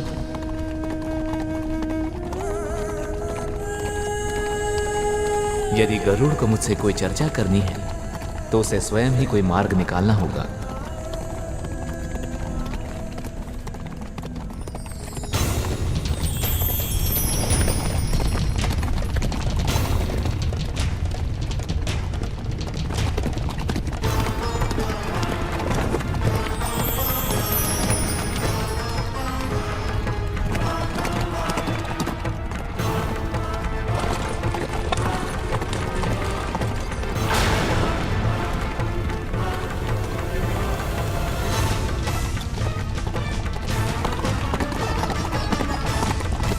सूर्यदेव चालाक मान रुकेंगे नहीं, मैं यहीं रुकता हूँ। वो चक्कर काट के यहीं से फिर आएंगे।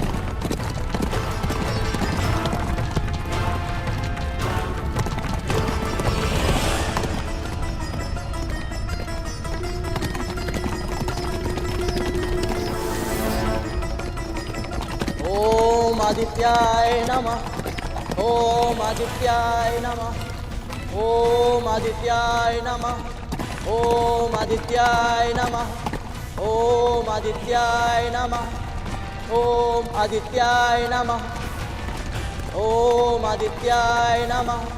ओम आदित्याय नमः। ओम आदित्याय नमः। पक्षीराज, तुम्हारी आतुरता देखकर लग रहा है कि कोई विशेष कार्य से मेरे पास आए। हाँ सूर्यदेव, आपसे कहाँ कुछ छुपाता है। वो मेरी बड़ी माँ की इच्छा थी। ठहरो, तुम तो मेरे रथ से भी तीव्र गति से भाग रहे हो गरुड़। मेरे एक मंत्र का उच्चारण किया और अपनी इच्छा प्रकट कर बैठे।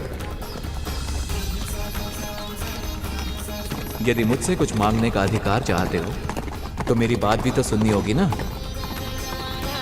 क्षमा करे देव, आतुर हूँ इसलिए भूल कर गया। अपना दाहिना हाथ आगे बढ़ाओ गरुड़।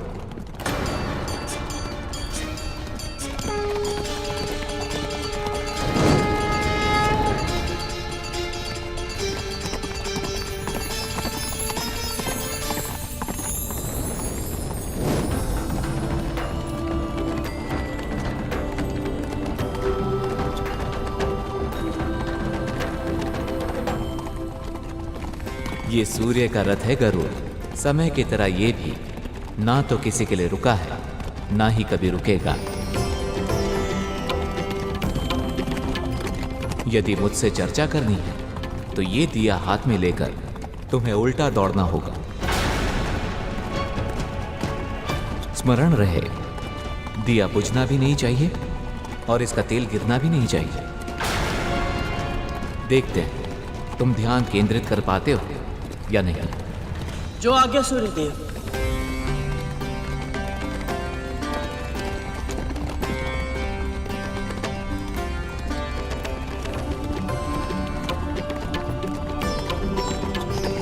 अरुण, अब कुछ क्षण के लिए प्रकट हो जाओ, फिर शीघ्र ही अदृश्य हो जाना। समझ गया प्रभु। आप मेरे भाई की परीक्षा लेना चाहते हैं।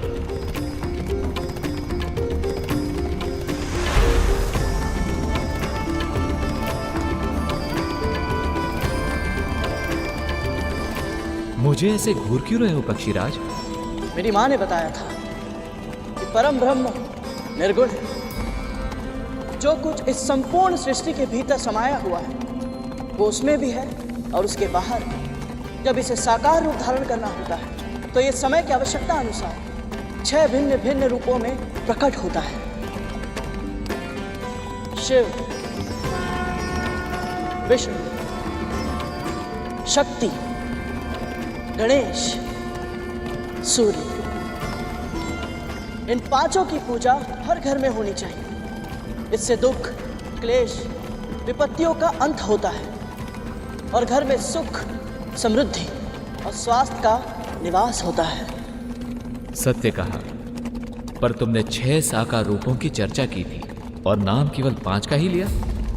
तो निर्गुण परम ब्रह्म का छठा साकार रूप कौन सा है गरुड़? छठा रूप है कार्तिकेय का, जो दीपक के रूप में सदैव इन सभी के साथ रहते हैं।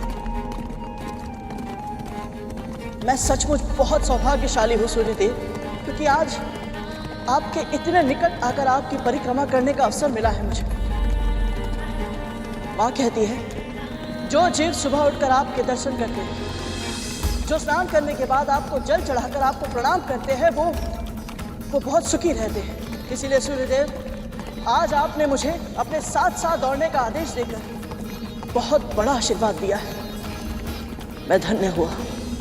यदि तुम्हें लगता है कि मैं सत्य ही इतना प्रशंसनीय हूं, परम ब्रह्म का रूप हूं, तो तुमने मेरे पुत्र के सामने मेरा वर्णन नकारात्मक रूप से क्यों किया?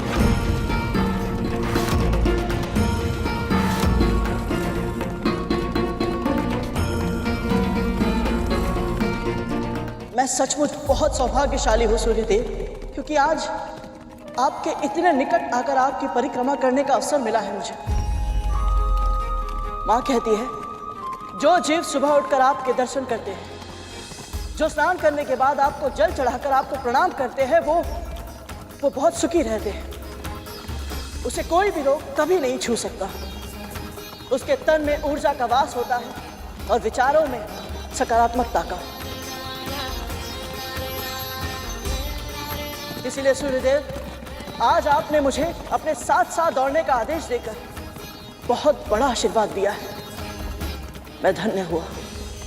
यदि तुम्हें लगता है कि मैं सत्य ही इतना प्रशंसनीय हूं, परम ब्रह्म का रूप हूं, तो तुमने मेरे पुत्र के सामने मेरा वर्णन नकारात्मक रूप से क्यों किया?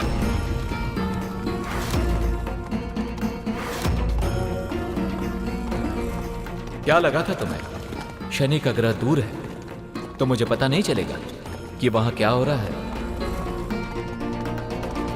और कौन किसके बारे में क्या कह रहा है? परंतु सूर्यदेव, मैंने तो वही कहा था जो मुझे अपनी मां से पता चला था। और वो सत्य भी था। जो कुछ मैंने कहा और किया वो सब। पर तुम्हें क्या लगता है मेरे भीतर के परम ब्रह्म ने अपने ही पुत्र के साथ ऐसा दुर्व्यवहार क्यों किया था?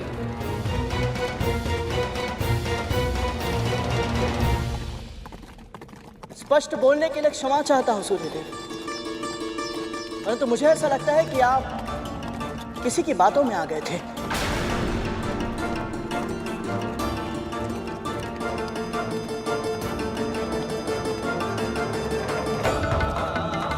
कौन है वो जिसने तुम्हारे अनुसार मुझे उकसाया था?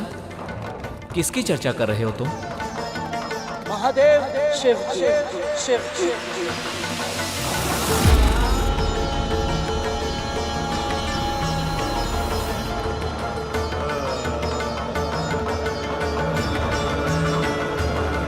क्या कहना चाहते हो तुम? यही कि प्रभु, आपने जो व्यवहार अपने पुत्र के साथ किया था वो महादेव की लीला थी।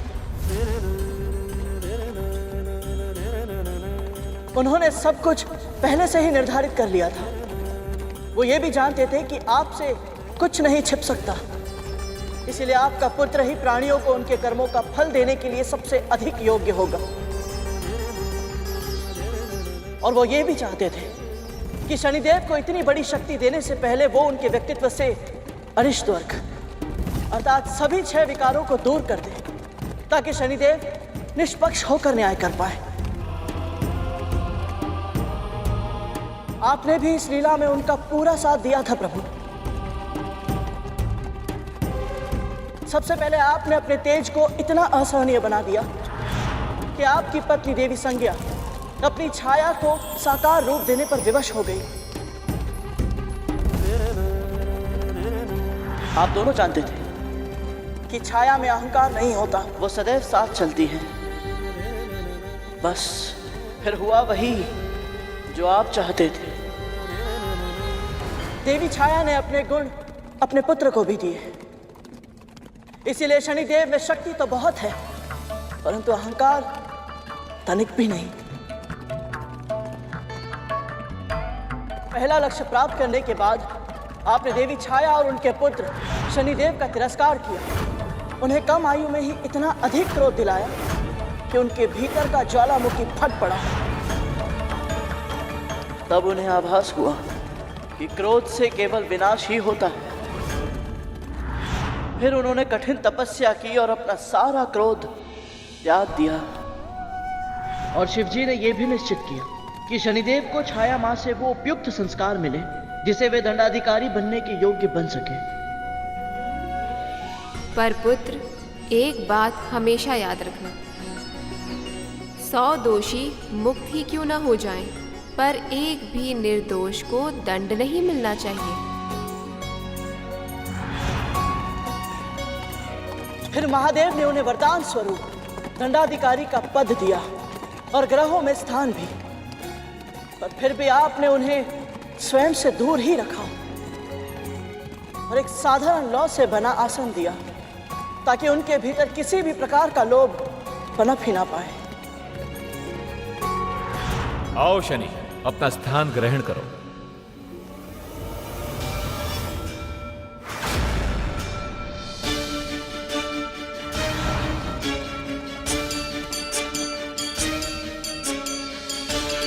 परंतु अब भी एक कार्य शेष था। जब शनिदेव का विवाह देवी दामिनी के साथ हुआ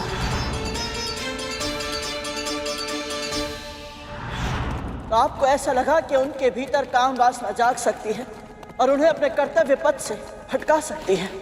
इसीलिए आपने अचानक उस समय ऋतु परिवर्तन कर दिया जब शनिदेव महादेव शिव की तपस्या में लीन थे, ताकि देवी दामिनी स्वयं को रोक ना पाए और कामना के वश में आकर उनके पास चली जाए। फिर हुआ वही जो आपने और नियति ने उनके भाग्य में लिखा था। मैं पतिव्रता धामिनी अपने सतीत्व के सभी पुण्यों को साक्षी मानकर आपको श्राप देती हूँ कि आज के बाद आपकी दृष्टि जिस पर भी पड़े उसका सर्वनाश हो जाएगा। देवी दामिनी ने क्रोध में आकर अपने पति को ऐसा श्राप दिया जिसके कारण वो अपनी कामना पर नियंत्रण रखने के लिए विवश हो गए। शनिदेव नहीं जानते थे कि सब कुछ उचित ढंग से करने के बाद भी उनका तिरस्कार क्यों किया जा रहा है। जब संसार से मोह हटा तो उन्होंने अपने हृदय में प्रभु के प्रेम को स्थान दिया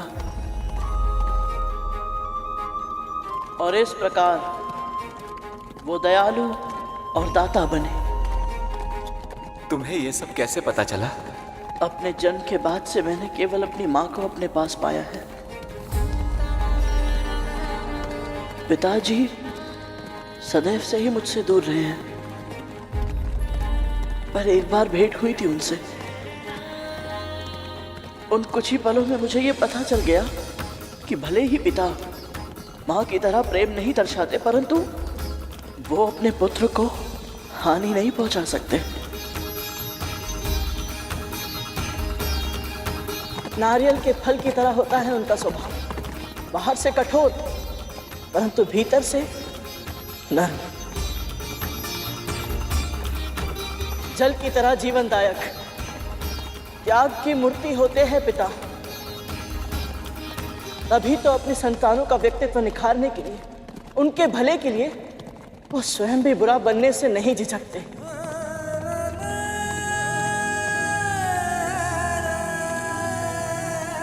तुमने पुराने घावों को कुरेद दिया है गरुड़।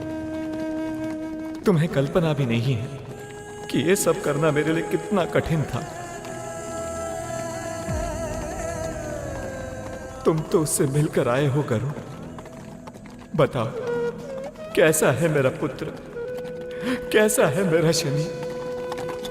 जैसा आपने और महादेव शिव ने सोचा था बिल्कुल वैसे ही है शनिदेव। महाबलशाली पर सौम्य, उग्र पर परोपकारी, शक्ति संपन्न फिर भी विनीत। सत्य तो ये है सूर्यदेव, उनसे मिलने के पश्चात मुझे आभास हुआ कि वो आपसे बहुत स्नेह करते हैं, बहुत सम्मान करते हैं आपका। एक पुत्र अपनी माँ के साथ किसी भी विषय पर खुलकर बात कर सकता है, परंतु उसकी आंखों में केवल एक ही स्वप्न होता है, अपने पिता का गौरव बनना।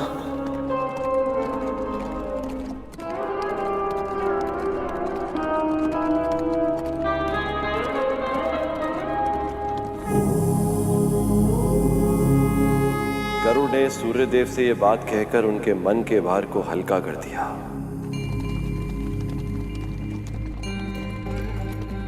भविष्य में जब जब पिता पुत्र के संबंध जटिल होंगे तो यह प्रसंग सुनकर मतभेद मिटाए जाएंगे। जिस बुद्धि कौशल के साथ गरुड़ ने इस रहस्य को समझा है, उसे जानने के बाद मुझे पूरा विश्वास है कि गरुड़ अपने जीवन के लक्ष्य तक अवश्य पहुंचेगा। समस्त संसार में सबसे बड़ा मातृ और पितृ भक्त कहलाएगा।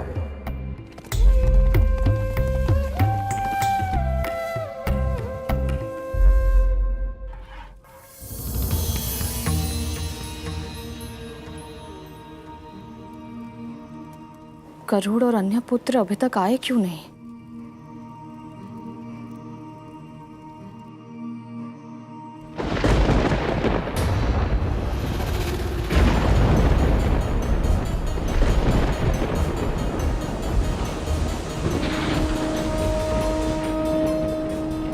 अचानक वातावरण क्यों बदल गया?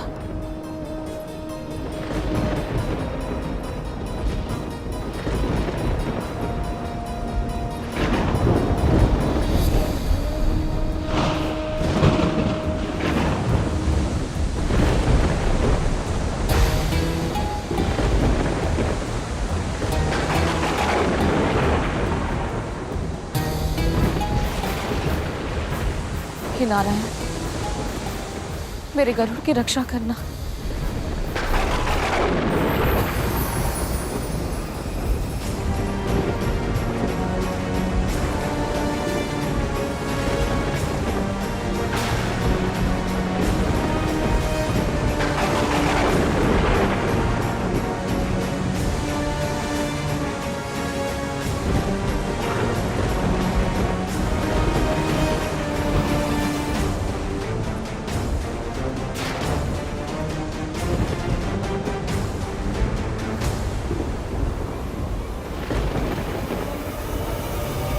ये दूध तो फट गया।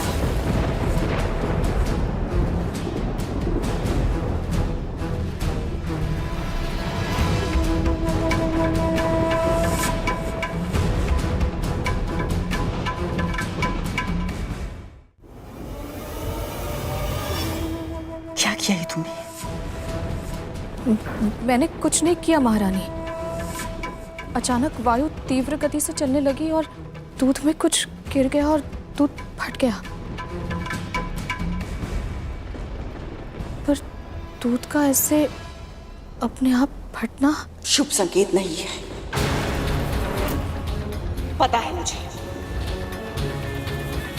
और ये भी पता है कि तू ये सब कुछ जानबूझकर कर रही है ताकि मेरे मन में शंका बैठ जाए। जैसे मैंने तेरे पुत्रों के जन्म के समय तुझे भयभीत किया था, बिल्कुल वैसे ही तू भी मुझे भयभीत करना चाहती है ताकि तेरा प्रतिशोध पूरा हो सके। किस प्रतिशोध की बात कर रही हैं आप? मेरे पुत्रों के साथ जो कुछ भी हुआ मेरे कारण हुआ, मैंने किया था। उसके लिए आपको कभी दोष दिया ही नहीं तो प्रतिशोध लेने का तो प्रश्न ही नहीं उठता।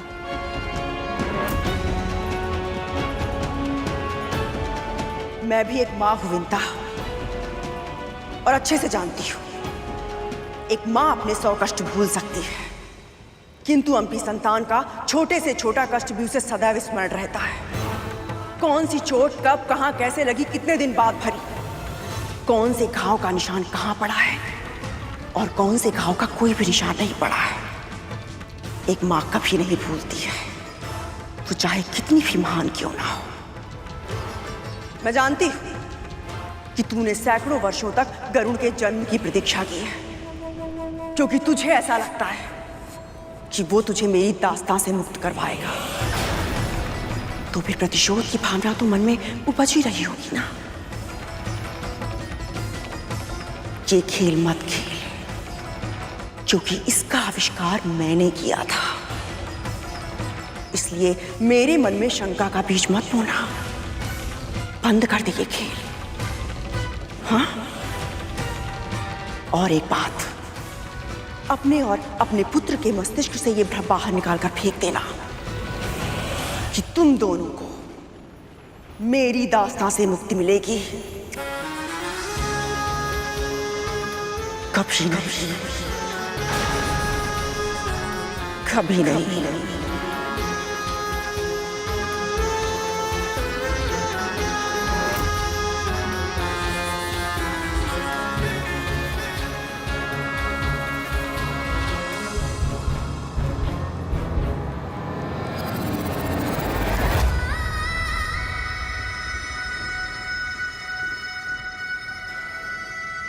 गरुड़?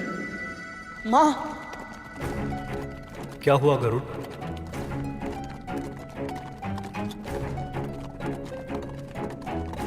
पता नहीं भैया, बस ऐसा लगा जैसे माँ पीड़ा में है।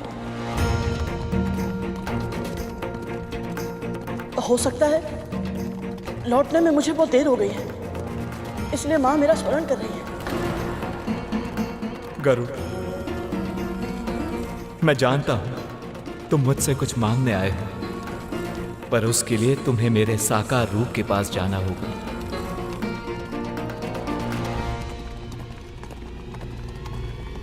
साकार रूप प्रभु? इस रथ पर आसीन जो तुम्हारे सामने है वो मेरा एक अंश मात्र है गरुड़। मेरा संपूर्ण रूप तो सूर्यलोक में ही विद्यमान है और अरुण का सत्य रूप भी तुम्हें वहीं मिलेगा। सूर्यलोक पहुंचकर हम दोनों से मिलो और जो इच्छा है मांग लो। आपका बहुत बहुत आभार सूर्यदेव।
शीघ्रता में हमसे बहुत बड़ी भूल हो गई अरुण।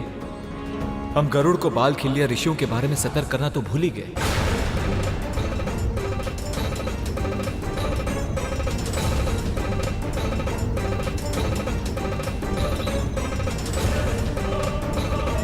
यदि उसने भूल में उन्हें लांग दिया या कोई हानि पहुंचा दी तो अनर्थ हो जाएगा प्रभु। इस महापाप का परिणाम महादंड से कम नहीं होगा। यहां तक कि उसका जीवन भी संकट में आ सकता है प्रभु।